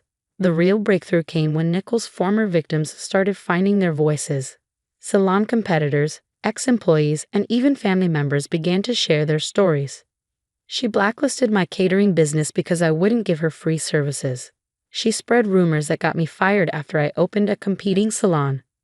She guilted me into offering free accounting, then blamed me when the IRS got involved." As their stories spread, the house of cards Nicole had built began to collapse. Meanwhile, my mom finally got the break she deserved. Morrison Corp's CEO personally reached out to apologize. We've learned about Miss Nichols' interference. Your qualifications speak for themselves, Gloria, he said, offering her a senior position. Nichols' salon was shut down pending investigation, and the insurance company demanded every cent of the fraudulent claims back. Please, Anne, you have to help me. I'm your aunt. I'll lose everything, she begged in a voicemail. I deleted it without listening to the rest. That same day, I signed the lease for my company's new downtown office. Moments later, Ramon burst into my office, grinning. Nichols' salon just filed for bankruptcy, and guess what? Brighton Prep wants us to handle their graduation ceremony. The family members who had stayed silent at my wedding suddenly found their voices, too. We always knew Nicole was toxic. Remember how she tried to ruin Cousin Sarah's accounting business? Mom and I celebrated over dinner in her new corner office overlooking the city. She raised her glass of champagne, a triumphant glint in her eye. I saw Nicole at the grocery store today. She looked terrible. Asked me to convince you to help with her legal fees. What did you say? I asked, already smiling. I told her Kate's a better teacher than any of us could ever be. We clinked glasses, celebrating not just our success, but the poetic justice of watching karma unfold. Sometimes the best revenge isn't confrontation. It's stepping back and letting toxic people drown in the consequences of their own actions. Looking at my mom, both of us thriving while Nicole faced potential jail time, I realized something profound. Success is the best revenge. This story was an experiment about toxic family relationships and justice. Now, here's where it gets personal. When you discover that someone you trusted, especially family, has been deliberately working against you, does the length of time they spent hurting you determine whether they deserve forgiveness? My aunt spent years sabotaging both my mother's and my careers while pretending to love us. Yet when her schemes unraveled, she expected instant forgiveness. Some have called me cruel for not accepting her apology after she lost everything. But can a simple sorry erase years of calculated harm? Should we forgive toxic family members just because society expects us to? At what point do we prioritize our own mental health and boundaries over family obligations? If you discovered a close family member secretly working to destroy what you've built, how would you handle it? Would you expose them immediately or quietly gather evidence like I did? And most importantly, if their apology only comes after they face consequences, not while they're actively hurting you, is that apology even genuine? I'd love to hear your thoughts. Share your experiences in the comments below. Your story might help someone else in a similar situation. If this resonated with you, hit like and subscribe for more real stories about overcoming toxic relationships and finding justice. Sometimes, the best revenge is watching fate do its work. Hi, everyone. I'm Laura, 24 years old. What happened to me could happen to anyone. It's been 3 weeks since Dad's heart attack. I still remember that morning, making coffee, checking my work emails when the phone rang and shattered my world. Now the house feels unbearably empty. Gone is his laughter, his silly dad jokes, and even his Sunday obsession with organizing the garage. You poor dear, you can't manage this big house all by yourself. I'll help you get everything in order, Aunt Melissa said at the funeral, her oversized designer handbag perched on her arm and a too sweet smile plastered on her face. Before I could process her words, she moved in, with suitcases, boxes, and her teenage daughter, Amy, in tow. Mom says we should take the master bedroom, Amy announced one evening, poking her head into my room. It has better closet space. You don't mind moving to the guest room, right, Laura? My childhood room, Dad's photograph still hanging on the wall, suddenly felt smaller. But this is my room, I stammered. Don't be selfish, Laura, Melissa cut in smoothly. I'm here to help manage things. The least we can do is make ourselves comfortable. When my boyfriend James visited that weekend, he noticed the change immediately. Babe, why are all your things in boxes? Aunt Melissa thinks it's better this way, I said, avoiding his gaze. She knows how to run a household. This is your house, he reminded me. Your dad wouldn't want. Please, James, I interrupted. I can't fight right now. I'm so tired. Sarah, our neighbor, dropped by with casseroles and a worried look. Honey, I've been watching your aunt take over. Your daddy would be worried sick. But I couldn't confront Melissa. She was Dad's only sister, and I kept hearing his voice in my head. Family sticks together. Glob. Dad's lawyer, Marcus, called twice. But Aunt Melissa always answered, "Laura's resting. The poor thing is so overwhelmed," she'd say before hanging up. Of course, she never passed on the messages. The house began to change. My family photos were replaced by Melissa's modern art. Amy's friends lounged by the pool while I ran myself ragged trying to keep up with Melissa's endless demands. "The windows need washing again, Laura," she'd say. "Oh, and don't forget to prepare dinner for 8. Amy's having friends over." "When are you going to fix that dripping faucet in my bathroom?" Amy would complain, scrolling through her phone as I folded her laundry. One night, I found myself scrubbing the kitchen floor at midnight because Melissa said it wasn't clean enough. Tears blurred my vision, mixing with the soapy water. I could almost hear Dad's voice in that very kitchen, teaching me how to flip pancakes. James watched helplessly as I unraveled. "This isn't right, Laura," he said, his voice full of concern. "Something feels very wrong about all this." I was too buried in grief and manipulation to see it clearly. At least that's what I thought, until I discovered the real agenda. It all started the morning Melissa forced me to quit my job. Over breakfast, she set her coffee cup down with a calculated air. "Laura, darling, the house is falling apart. Your father would be devastated to see his pride and joy in such disarray. Don't you think it's time to focus on your responsibilities here?" "But I love my job," I protested. "Your father left us this house to maintain," she said, her tone icy. "Not for you to abandon it for some entry-level position. Besides, you seem unstable lately. Perhaps the stress is too much." "Mom's right," Amy chimed in smugly. "You almost burned dinner last night. Imagine if you did that during an important client presentation." That's when I began noticing things. Mail went missing or turned up already opened. My phone mysteriously reset itself, and passwords I swore I hadn't changed suddenly didn't work. "Hey, what happened to my letter from Capital One?" I asked one afternoon. "I've taken care of all that boring paperwork for you, dear." "You're welcome." Aunt Melissa's voice dripped with false sweetness. Then came Amy's weekend parties. The house overflowed with her giggling friends, leaving chaos in their wake. "Laura, be a dear and clean up the pool area," Amy chirped, tossing her hair. "Oh, and we're out of those cute little sandwiches you make." "I'm not your maid, Amy," I snapped, unable to hold it in any longer. "Mom," Amy shouted, her face twisting in mock outrage. "Laura's having another one of her episodes." James came over during one of these parties. His face darkened when he saw me on my hands and knees, scrubbing spilled drinks off the patio. "This has gone too far," he said, pulling me to my feet. "Why is your phone disconnected?" "Aunt Melissa said the bill was too high. She's managing the accounts now." "Managing or stealing?" His voice was sharp. "Have you checked your bank balance lately?" That night, I tried logging into my account. Access denied. I called the bank the next morning and learned my address had been changed, new cards issued without my knowledge. The rumors began swirling. Cousin Rachel called me, concern dripping from her voice. "Laura, is it true you had a breakdown at work? Aunt Melissa says you're not well." "What? No, that's not true. She says you've been talking to yourself and imagining things. We're all so worried." I hung up, my hands shaking. My prescription anxiety medication had been doubled without my approval. Melissa must have called my doctor, spinning tales about my deteriorating mental health. Things reached a breaking point when I went to buy groceries. "I'm sorry, miss.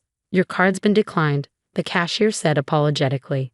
Before I could react, Melissa's saccharine voice chimed in from behind me. "Oh dear, another episode," she said, loud enough for everyone to hear. "Here, let me pay. We really must discuss your spending habits, Laura." That night, I overheard her on the phone. "Yes, poor thing's completely lost it since Robert died. Thank goodness I'm here to manage everything. No visitors right now. She's too fragile. Of course, I'll handle all the paperwork." I sat in my tiny guest room, once my childhood sanctuary, now a prison cell, and stared at my reflection in the mirror. Something inside me snapped. Dad's voice echoed in my mind. "Always trust your gut, glow bear." It was time to find out what they were really up to. The next morning, Sarah from next door caught me at the mailbox. Her eyes darted nervously. "Laura, honey, I installed security cameras after those break-ins last month. You need to see something." The footage showed Aunt Melissa sneaking into my room at 2 a.m., rummaging through my drawers, photographing documents. That's sneaky. I bit my tongue, forcing myself to stay calm. Careful, Laura, Sarah whispered. Stay quiet for now. James was waiting in my kitchen later that day, and he wasn't alone. Marcus, Dad's lawyer, stood beside him, his expression grim. I've been trying to reach you for months, Laura, he said. Your father's will, the house, everything, it's all yours. Only yours. What? My voice shook, but Aunt Melissa said, she has no legal right to be here. The documents she's been showing people, poorly forged. Look at this signature date. Your father was in the hospital that day. My hands trembled as I examined bank statements James had gathered. Melissa had been systematically draining my accounts, setting up transfers, redirecting my inheritance. A sudden crash from Sarah's window made us jump. Amy stood frozen, her phone in hand. I was just recording us, she stammered. Like Mom taught me. Her face crumbled under the weight of her guilt. You don't understand, she whispered. Mom said we deserve this house. She said Uncle Robert promised it to her. She's going to have you committed. She's got doctor statements, fake prescriptions. Amy, I interrupted gently. Your mom is using me. And you. Tears welled up in her eyes. I know, the trust fund you promised me, it's gone. She gambled it away years ago. That's why we really came here. James squeezed my hand. We've got enough to stop her. No, I said, surprising everyone. Not yet. Over the next 2 weeks, we quietly gathered evidence. Sarah's cameras caught Melissa shredding documents and making late-night calls. James installed hidden audio recorders. Amy, racked with guilt, started slipping us information. Mom's meeting with a shady lawyer tomorrow, she whispered one night.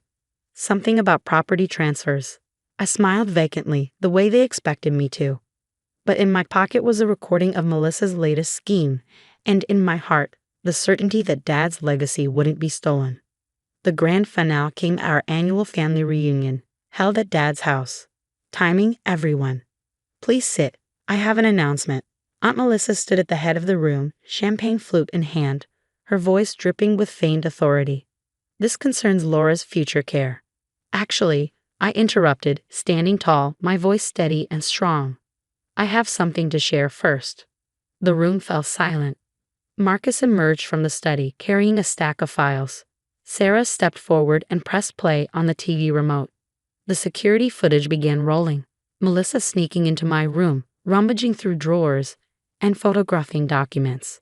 Every forged letter, every late-night theft, every manipulative phone call was displayed for the entire family to see. That's not. Those videos are fake, Melissa sputtered, her face pale. Fake, like these bank statements. I held them up. Or Dad's forged signature. Or maybe the doctor's letters you fabricated. Amy burst into tears.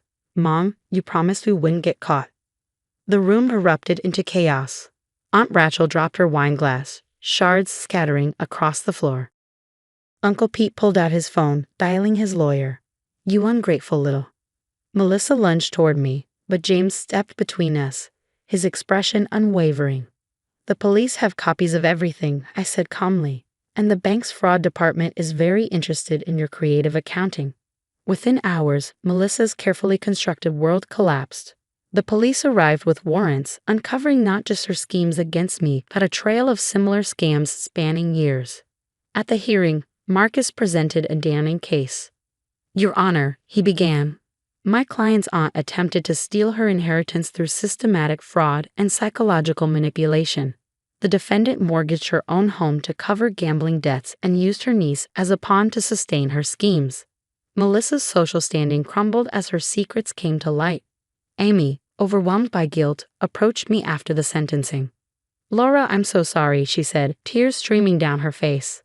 I didn't know about the gambling. I didn't realize how far Mom would go. I met her gaze, my voice calm but firm. Actions have consequences, Amy. Your college fund was just another casualty of your mom's choices. With Melissa gone, I began rebuilding my life.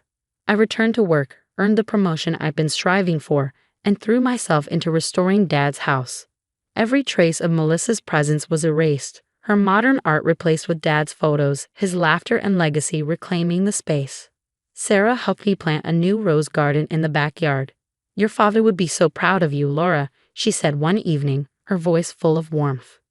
One evening in that same garden, James knelt before me, The twilight painted the sky in hues of pink and gold, and his voice trembled slightly as he spoke. Laura, these past months have shown me your strength, your resilience, and your heart. I can't imagine life without you. Marry me. The ring sparkled, a symbol of a brighter future, so different from the darkness we had overcome. What would you do if someone close to you was gaslighting and manipulating you while stealing your inheritance? Would you confront them immediately or quietly gather evidence like I did? Share your thoughts in the comments below. I'm especially curious to hear from those who've dealt with toxic family members. How did you handle it? If you want to hear more stories about standing up to manipulative relatives and reclaiming control of your life, hit that subscribe button and turn on notifications. Together, we can help others recognize the signs of financial and emotional abuse before it's too late.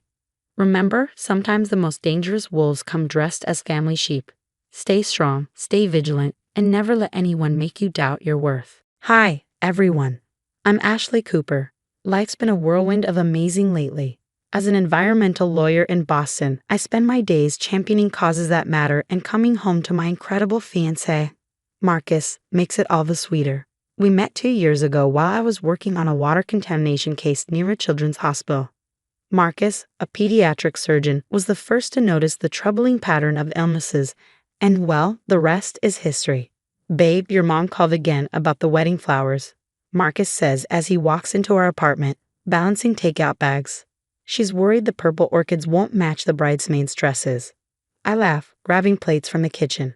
She's been in full wedding planner mode since the day we got engaged.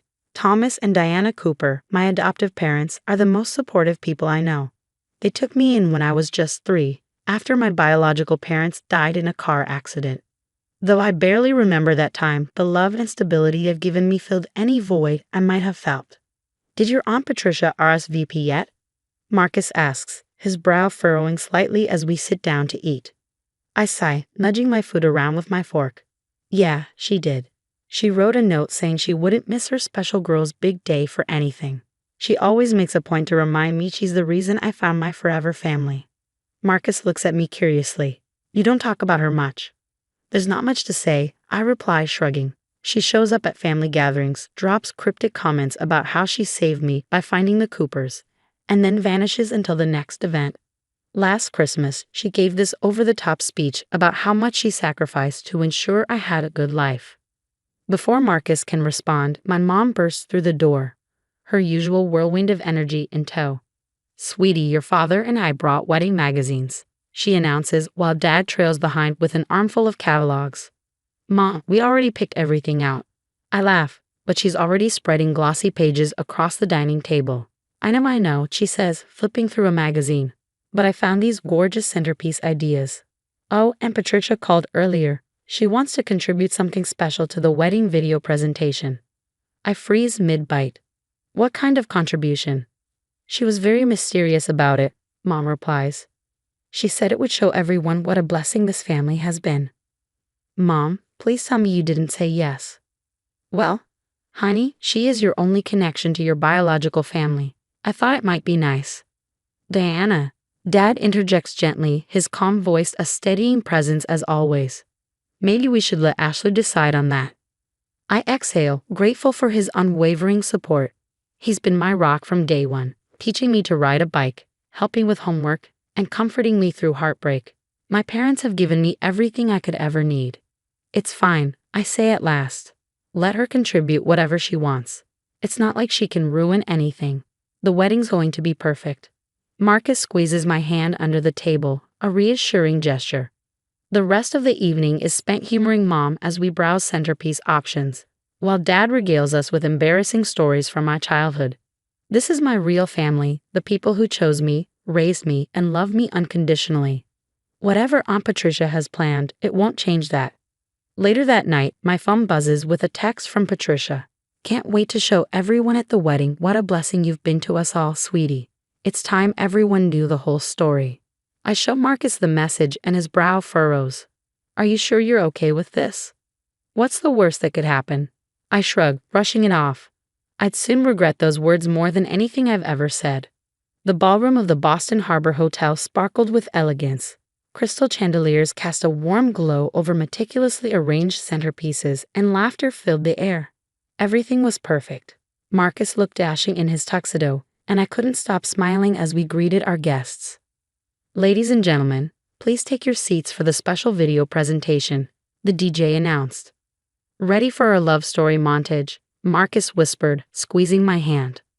But as the screen flickered to life, my breath caught. Instead of the romantic montage we prepared, grainy footage began to play. The timestamp in the corner read July 15, 1999, the day I was adopted. What is this? My mom gasped, her voice trembling as she stared at the screen. The footage showed a tiny version of me, clutching a worn teddy bear and crying, while Patricia's voice played over the video in a dramatic narration.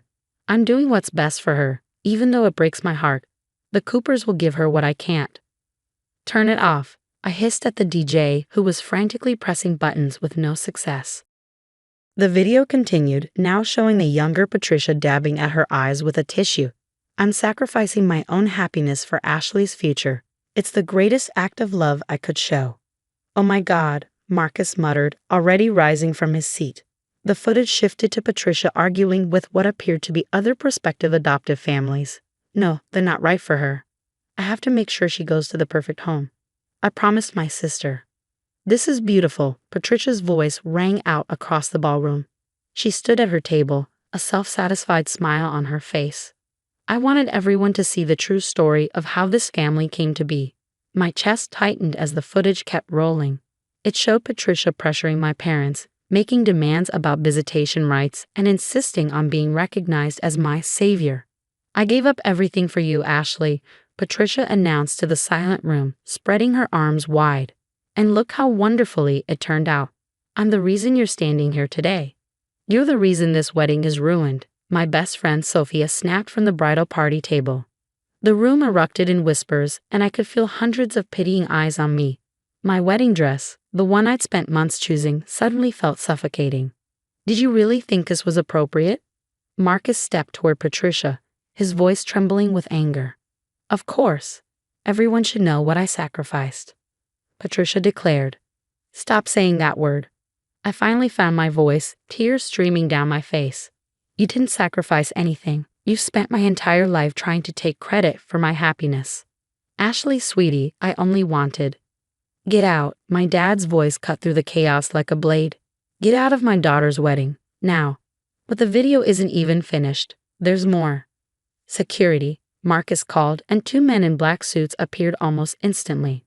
I couldn't take it anymore. The whispers, the stares, Patricia's smug expression. It was too much. Grabbing the hem of my dress, I ran from the ballroom, tears blurring my vision. The last thing I heard before the doors slammed shut behind me was Marcus shouting my name and Patricia's indignant protest. All I did was tell the truth. Everyone deserved to know what I did for her. The hotel's garden was cool and quiet, but it did little to calm the storm raging inside me. I gasped for air, my chest heaving as sobs racked my body. My perfect day, the one I'd spent a year planning, had been hijacked and twisted into Patricia's desperate grab for attention. Footsteps crunched on the gravel behind me. Ashley? Marcus's voice was soft, tentative. He placed a hand on my shoulder, but I couldn't look at him. How am I supposed to face them? I whispered. She ruined everything.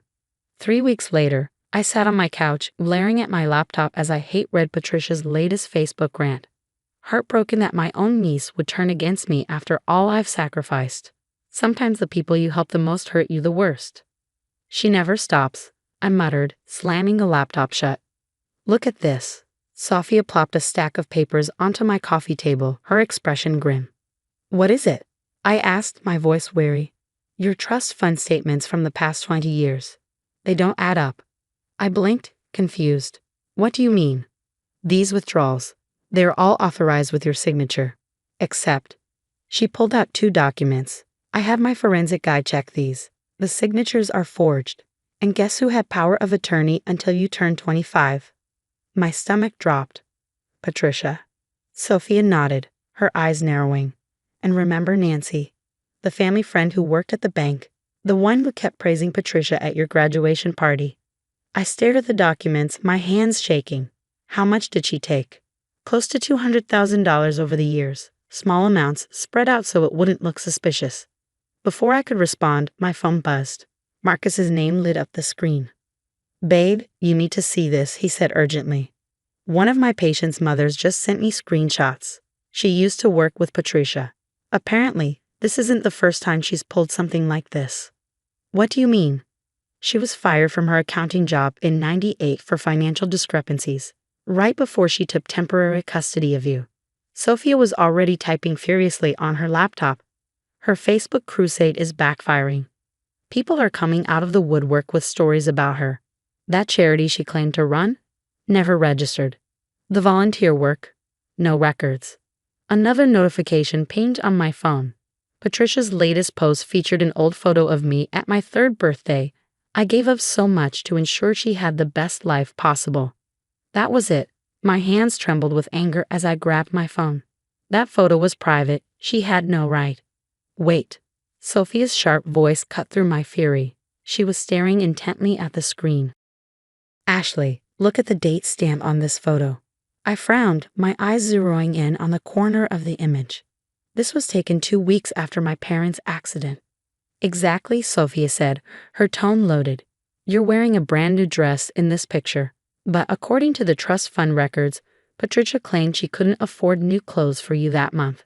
That's why she applied for an emergency withdrawal of $5,000 for basic necessities."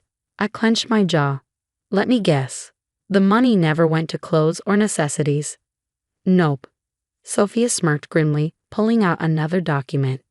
According to her credit card statements, which I just happened to dig up, she spent that exact amount on a luxury cruise deposit. The very next day. Before I could respond, my phone buzzed again. Another social media notification. But this one was different. A man named Robert Thompson had commented on Patricia's latest pity post. "Is this the same Patricia Anderson who handled the Wilson Family Trust in 1997? Because I have some very interesting documents about that." Sophia leaned back, her eyes gleaming. "It's all unraveling." I looked at her, determination hardening in my chest. The lies end today. The headline on the morning's Boston Globe said it all. "Trust fund fraud and family betrayal. The dark truth behind a viral wedding video." Sophia's expose had taken the front page, and my phone hadn't stopped ringing since the article dropped. The FBI agent's words from yesterday echoed in my head. "Miss Cooper, your aunt's involvement in the Midwest Investment Group fraud scheme goes back decades. Your trust fund was just the tip of the iceberg." "Have you seen the news?" Marcus called from the kitchen. I turned to see him holding a cup of coffee, the TV on behind him. "Patricia's being escorted from her house right now. It's on every channel." I flipped to the local news. There she was, Patricia, no longer looking proud, being led to a police car in handcuffs. "I did nothing, Mom." She screamed at the cameras, her face red with fury. "Ashley, tell them. Tell them how I saved you." "Turn it off," I said quietly. I didn't need to see anymore. 6 months later, I stood in a small chapel, Marcus's hands in mine, as we exchanged vows again. This time, everything was perfect, just family and close friends. No dramatic videos, no hidden agendas. Later that evening, as we celebrated in the garden, a letter arrived for me. Patricia's handwriting stared back at me from the envelope. I didn't hesitate. I walked to the shredder, fed the letter through, and watched the paper disappear. "No regrets?" Marcus asked, watching me closely. "None," I replied. "Some people don't deserve second chances. Sometimes the best revenge is living well and helping others avoid the same pain." My phone buzzed with a notification. Smiling, I opened it. Another family had just been approved through the foundation Marcus and I started. A little girl would be going home to her forever family tomorrow. Ready to meet our new success story? I asked Marcus, grabbing my keys. He smiled, taking my hand. "Lead the way." As we drove past the city, the prison building loomed in the distance. Patricia would spend the next 15 years behind bars for her role in the fraud scheme. Her lies were exposed, her reputation destroyed. But me, I was just getting started. Hi everyone, I'm Karen, a pediatric physical therapist at Chicago Children's Hospital. Life can change in an instant. One moment you're celebrating your brother's upcoming baby, and the next. Well, let me start from the beginning, back when everything still seemed perfect. "These progress reports are looking great, Karen," Dr. Martinez says, flipping through my patient files in our bright office overlooking Lake Michigan. John's walking has improved significantly. Thanks, Dr. M. His determination amazes me. Did you see him tackle those parallel bars yesterday? I've been thinking of John's triumphant smile. I love my work. Helping kids overcome physical challenges is more than a job. It's a calling. My desk is cluttered with thank you drawings from patients. Stick figures walking, running, playing. Each one represents a victory hard-earned. Hey, superstar. My best friend Lauren pokes her head in. Ready for lunch? I need details about Jack and Linda's baby shower. My younger brother Jack and his wife, Linda, are expecting their first child, and I've been helping plan the shower, while juggling my husband Matthew's strong opinions about my family. Remember, the fundraiser's next Friday. I remind Lauren as we walk to the cafeteria. I got several local businesses to donate items for the silent auction. You're always thinking of others. How's handling all this volunteer work? I pause, recalling Matthew's reaction when I mentioned organizing the fundraiser. His smile hadn't quite reached his eyes. You know Matthew, he's busy with his real estate projects. Speaking of which, did I tell you about his latest presentation? He had this huge model, and right as he started his speech, a maintenance worker knocked it over. But Matthew handled it so smoothly. Lauren laughs, though her eyes remain cautious. She's never fully warmed to Matthew, but she tries for my sake. Later, back in my office, my phone buzzes. A text from Linda. Can we talk? Rough day. Of course. Coming over after work. Ice cream emergency? You're the best sister-in-law ever. I smile, but it fades as another text comes in from Matthew. We need to discuss some things. Don't be too late. A knot tightens in my stomach. I quickly reply, working late, then stopping by Jack and Linda's. 3 dots appear, then vanish. Then again. We need to talk. Whatever he wants to discuss can wait. The late February chill bites as I hurry into Jack and Linda's suburban home. Linda's texts have worried me, missing her usual cheerful emojis. I found messages on his phone, she whispers, her hands protectively cradling her baby bump. Jack's been talking to someone. Before I can respond, my phone lights up with alerts from our joint bank account. Matthew has moved significant funds without discussing it. We'll figure this out, I assure Linda, though I'm mentally calculating the missing money. Jack says they're just friends from work. But Karen, the messages.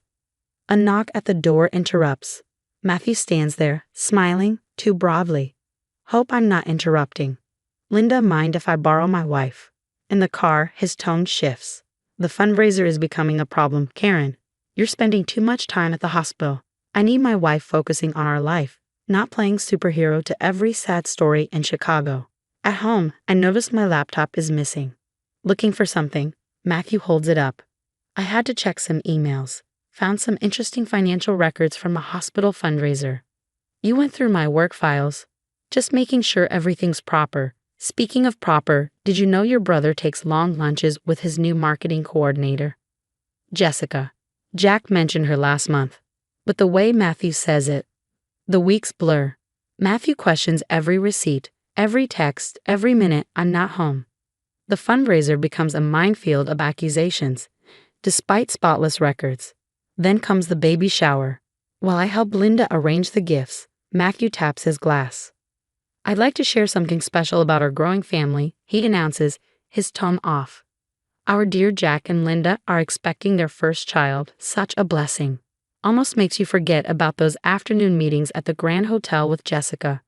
Right, Jack? The room falls silent. Linda's hand trembles as she drops a gift. And what's even more interesting, Matthew continues, pulling out his phone, is how Karen helped cover it up. These text messages between siblings are quite enlightening. The messages Matthew shows are edited, conversations about the fundraiser twisted to make it look like I helped Jack cover up his affair. In the chaos that follows, no one notices Matthew slip Linda's phone into his pocket, the phone with the real messages, the ones proving I had warned her about my suspicions. You knew? My mother's voice cracks, her eyes burning with betrayal. You kept this from us. No, Karen's good at keeping secrets. Matthew cuts in smoothly. Like those hospital fundraiser records she's been doctoring. The room erupts. Through my teeters, I see Lauren trying to reach me, but my family forms an impenetrable wall. Their accusations blur together. Linda runs out, and Jack chases after her. In the center of it all, Matthew stands, playing the role of the concerned husband with practiced ease. What they don't realize, what he doesn't realize, is that his perfect performance is about to backfire spectacularly. Because while he was digging through my laptop, I found something on his desktop, something that could shatter his carefully constructed facade. 3 days later, I'm in my office organizing patient files when Lauren rushes in, her face pale. Karen, Linda's in the ER. Pregnancy complications from stress. At Northwestern Memorial Hospital, I find my family in the waiting room. Mom turns her back on me. Dad stares at the floor. Only Jack looks up, his face drawn with worry. The doctor says she needs complete bed rest, he whispers. Then hesitantly, Karen, about Jessica. Those messages Matthew showed. Before he can finish, a stern woman in a business suit approaches. Mrs. Reed. I'm Amanda Torres, Illinois Financial Crimes Task Force. We need to discuss your husband's recent property dealings. My family watches, stunned, as I follow her to a private room. She spreads photos across the table. Matthew at construction sites, shaking hands with suspicious men. Your husband's latest development project is a front for money laundering, she explains. We've been tracking unusual transactions, including movements from your joint account. My hands shake as I open my laptop. I found something too. I show her the files from Matthew's desktop, spreadsheets with inflated costs, fake contractors, and millions in missing funds. But one name stands out. Jessica Martinez, listed as a consultant receiving large payments. That's my brother's supposed mistress, I say, my voice tightening. But these payments started months before she was hired at his company. Later that evening, back in my office, I discover my fundraiser files untouched. Matthew's accusations, pure manipulation. My phone buzzes. Lauren. Found something weird in Linda's medical records. Call me. Before I can respond, Matthew storms in. The fundraiser's canceled. I've informed the hospital board about potential mismanagement. You mean like your mismanaged development project? I counter. His confident smile falters. Karen, remember who your family believes. Speaking of family, I press. How long has Jessica really been under payroll? His eyes narrow. You're upset. Imagining things. Just like your brother's wife did. Did you know she's claiming stress-induced complications? Your poor family, dealing with all this drama you've caused. Before I can respond, Dr. Martinez enters, holding a thick folder. Karen, I've been reviewing the implementation dates for your patient care protocols. Interesting how they match the fundraiser timelines your husband questioned. Matthew stiffens as she continues. The board was impressed with your work. They're expanding the program to all Chicago pediatric centers. That night, Lauren hands me security footage she secretly copied from the Grand Hotel. We watch as Matthew, not Jack, meets Jessica in the lobby. The pieces click into place. Matthew orchestrated everything, from hiring Jessica at Jack's company to fabricating the affair evidence. My phone lights up with a text from Jack. Linda told me about threatening messages she got before the shower. They came from a blocked number, but she kept screenshots. Another message follows from Amanda Torres. Multiple witnesses coming forward of the development project. Meeting tomorrow. In my tiny apartment, I'd moved out the night of the shower. I spread everything across the kitchen table. Financial records, Linda's screenshots, hotel footage, and a USB drive with Matthew's desktop files. The truth assembles like a puzzle, each piece exposing his elaborate scheme. What Matthew doesn't know is that tomorrow, during his big presentation to potential investors, all of Matthew's careful manipulations were about to spectacularly unravel. The best part? He orchestrated his own downfall by underestimating the very people he tried to destroy. Turn on Channel 5. Lauren bursts into my office, breathless. They're covering everything, the money laundering, the fake contractors, even Jessica's role as a paid imposter. I quickly switch on the TV. There it is, Matthew's crimes laid bare for all of Chicago. The morning's investment presentation had gone exactly as planned. While Matthew confidently pitched his latest development project to investors, Agent Torres and her team waited in the wings, ready to strike. My phone buzzes. It's a text from Linda. In labor, get to Northwestern Memorial now. Hours later, I'm holding my new niece while Linda rests peacefully. Jack hasn't let go of her hand since the delivery. Karen, Jack's voice cracks, his eyes filled with gratitude. Those screenshots Linda saved. I can't believe Matthew hired Jessica to pretend. We were so blind. What matters is the truth came out, I say, squeezing his shoulder. I glance at the baby in my arms and smile. How's my favorite niece doing? Linda smiles weakly. We're naming her Hope, because you never lost it, even when we doubted you. Mom and Dad arrive, awkwardly hovering in the doorway until Dad steps forward. Princess, we saw the news. All those fake documents Matthew planted about the fundraiser. The edited messages, his voice breaks. We should have trusted you, Mom adds, tears streaming down her face. Weeks fly by. While Matthew faces federal charges, I pour myself into my work. The new rehabilitation centers across Illinois help twice as many children as before. My team grows from 3 therapists to 15. One afternoon, while helping John master his new prosthetic leg, I get an unexpected visitor. Jessica. She hesitates, then steps forward. I'm testifying against Matthew. He threatened my family if I didn't go along with his scheme. I'm so sorry. You're doing the right thing now, I say, watching John proudly walk the parallel bars. The final blow to Matthew's reputation comes during his sentencing. The judge reads victim statements not just from defrauded investors but from families who lost their homes due to his predatory schemes. Your Honor, I testify, my voice steady. While Matthew accused me of mismanaging hospital charity funds, he was stealing from Chicago's most vulnerable citizens. 6 months later, I'm delivering the keynote speech at a pediatric rehabilitation conference in Boston. My innovative therapy programs are being adopted nationwide. Linda and baby Hope sit in the front row, while Jack records proudly on his phone. As I step off the stage, Lauren nudges me. Look who made the news again, she says, showing me her phone. It's Matthew, in an orange jumpsuit, heading to federal prison. That evening, celebrating with my family at a restaurant overlooking Boston Harbor, I realized something profound. Matthew tried to destroy everything I cared about, but instead he made me stronger. My relationship with my family is deeper than ever. My career is flourishing. Most importantly, I'm helping more children overcome challenges every day. To new beginnings, Dad says, raising his glass of water. He includes Jessica in the toast, acknowledging her role in our healing journey, a reminder that redemption is possible for those who choose truth over deception.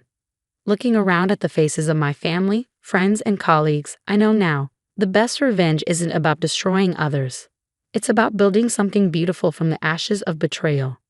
Back in my Chicago office, watching children master their physical therapy goals, I reflect on how life has transformed. Matthew's 10-year prison sentence ensures he can't hurt anyone else.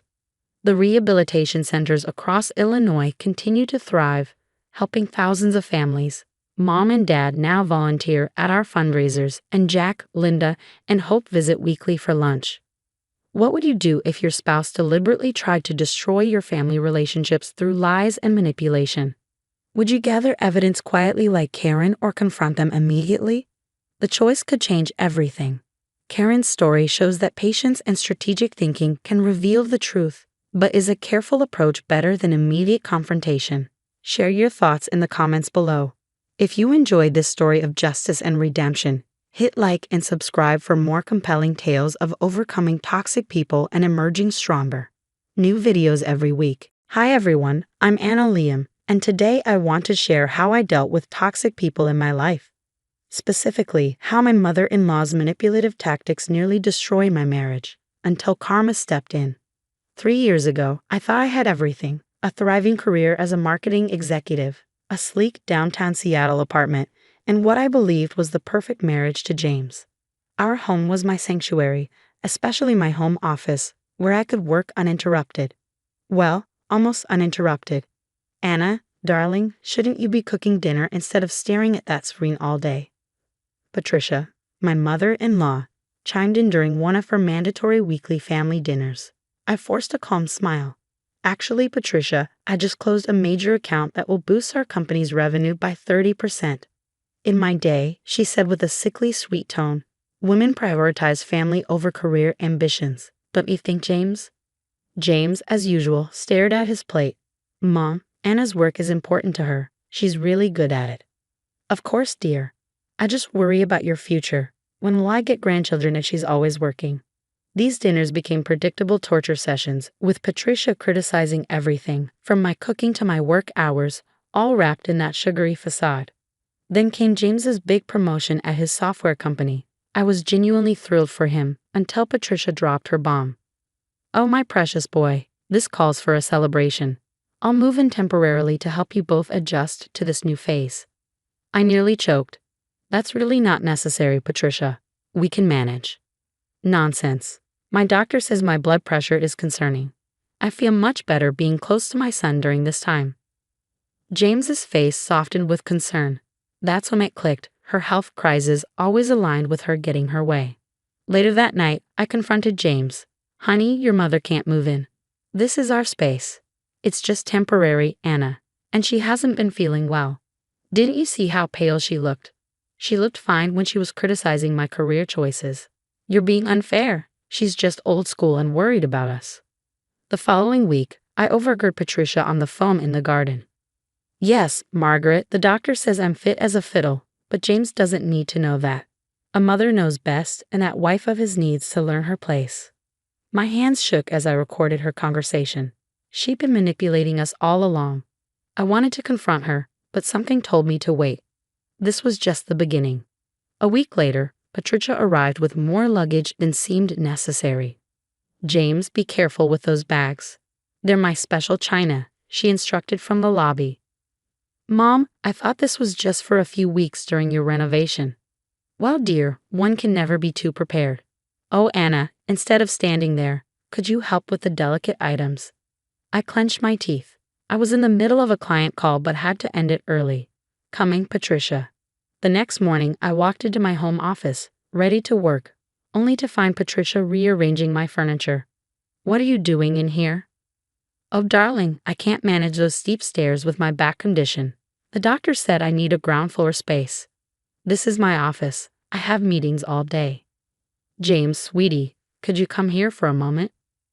James appeared, already dressed for work. What's wrong, Mom? The stairs, dear. My back can't handle them, and the doctor was very clear. Anna, maybe you could temporarily set up in the covered balcony. It's spacious. Are you serious? I have confidential client meetings. Don't raise your voice at my son. Oh my, Patricia clutched her chest, staggering back with dramatic flair. The stress. I can't breathe. Mom. James rushed to her side. Anna, call an ambulance. No ambulance. Patricia gasped, her voice weak. Just need rest. James helped her to the couch in my office, shooting me a glare. Anna, please, just for a few weeks. That evening, I reluctantly moved my equipment to the balcony. Through the glass doors, I watched Patricia practically waltzing around my office, gleefully rearranging everything. At 2 a.m., I got up for water and heard muffled voices. Peering into the office, I saw Patricia on the phone. Margaret, you wouldn't believe how well it's working. That little princess actually moved to the balcony. Yes, the balcony. Can you imagine? Phase 1 is complete. James always caves when I mention my health. Give it another month and she'll be out completely. Oh, and her client list? Found it. Been making some interesting calls. And her laptop. So easy to accidentally spill something on. Soon, she won't even be able to work. I stood frozen, my phone recording every word. The next day, during a crucial video conference, Patricia strolled in. Oh, I'm so sorry. Was this cable important? She held up my disconnected Ethernet cord with a saccharine smile. Patricia, I was in the middle off. Don't take that tone with me. My nerves can't handle hostility. That evening, I discovered my laptop soaked in coffee. Must have been the cleaning lady, Patricia said with a smug smile. From that moment, I locked my equipment and switched to a mobile hotspot. But watching her play the perfect mother while systematically dismantling my career made my blood boil. I needed a different approach. One evening, I overheard Patricia on the phone in my office. Hello, this is Anna Liam calling to cancel all my upcoming contracts. My stomach dropped. Patricia was impersonating me. Later that night, I watched the footage from the hidden camera I'd installed. Yes, terminate everything. Family comes first, you understand. As I investigated further, I stumbled upon an old wedding photo. James with another woman. A little digging led me to Rebecca, his ex-wife. I never thought I'd hear from James's new wife, Rebecca said when we met at a secluded coffee shop. Ex-wife, soon enough, I replied. If Patricia has her way. Rebecca laughed bitterly. Let me guess. Health scares, mysterious accidents, and temporary moves that aren't so temporary. Yes, and she's sabotaging my career. She called my boss, sabotaged my presentations, even tried to convince James I was cheating. Did she ever open accounts in your name? Check your credit report. That night, I did. 5 new credit cards, 2 personal loans, all in the last month. My hands trembled as I printed the evidence. Suddenly, ink exploded everywhere. Oh, Hannah. Patricia cooed, appearing in the doorway. Your important papers were here too. Such a shame. Don't worry, I have copies. Her smile flickered when I said, so do I. Later, I overheard her whispering to James, I'm worried about Anna. She's so unstable. Always taking pictures, staying up late. Maybe work is too much for her. The next day, James confronted me.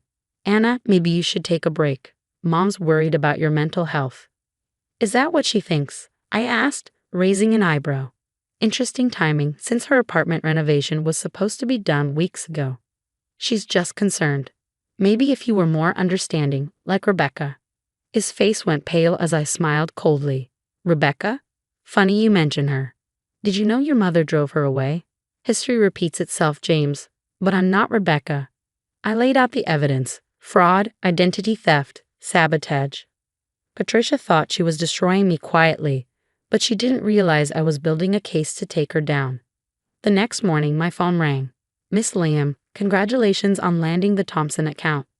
The VP position in our New York office is yours if you want it. Perfect timing. That same morning, I anonymously submitted all my evidence to the FBI's Financial Crimes Unit and the state's Insurance Fraud Division. At dinner, I delivered the final blow. Patricia, I'm moving to New York for a promotion. James can stay here with you, since you need him so much. So much running away, Patricia sneered, her voice dripping with venom. I always told James you'd abandon him for your career. James stood between us, bewildered. Anna, we can talk about this. I held my ground. There's nothing left to discuss. I'm leaving next week. You have until then to decide your mother or your marriage. 3 days later, the doorbell rang. 2 agents stood at our doorstep. Mrs. Patricia Liam, we have questions regarding multiple insurance claims and recent loan applications. Patricia's face twisted in indignation. This is absurd. I've done nothing wrong. Then you won't mind explaining these credit cards opened in Anna Lamb's name, one agent said, holding up a stack of documents. Her eyes darted between them. She did this. Anna opened those accounts. She's framing me. I stepped forward, calm and resolute. Really?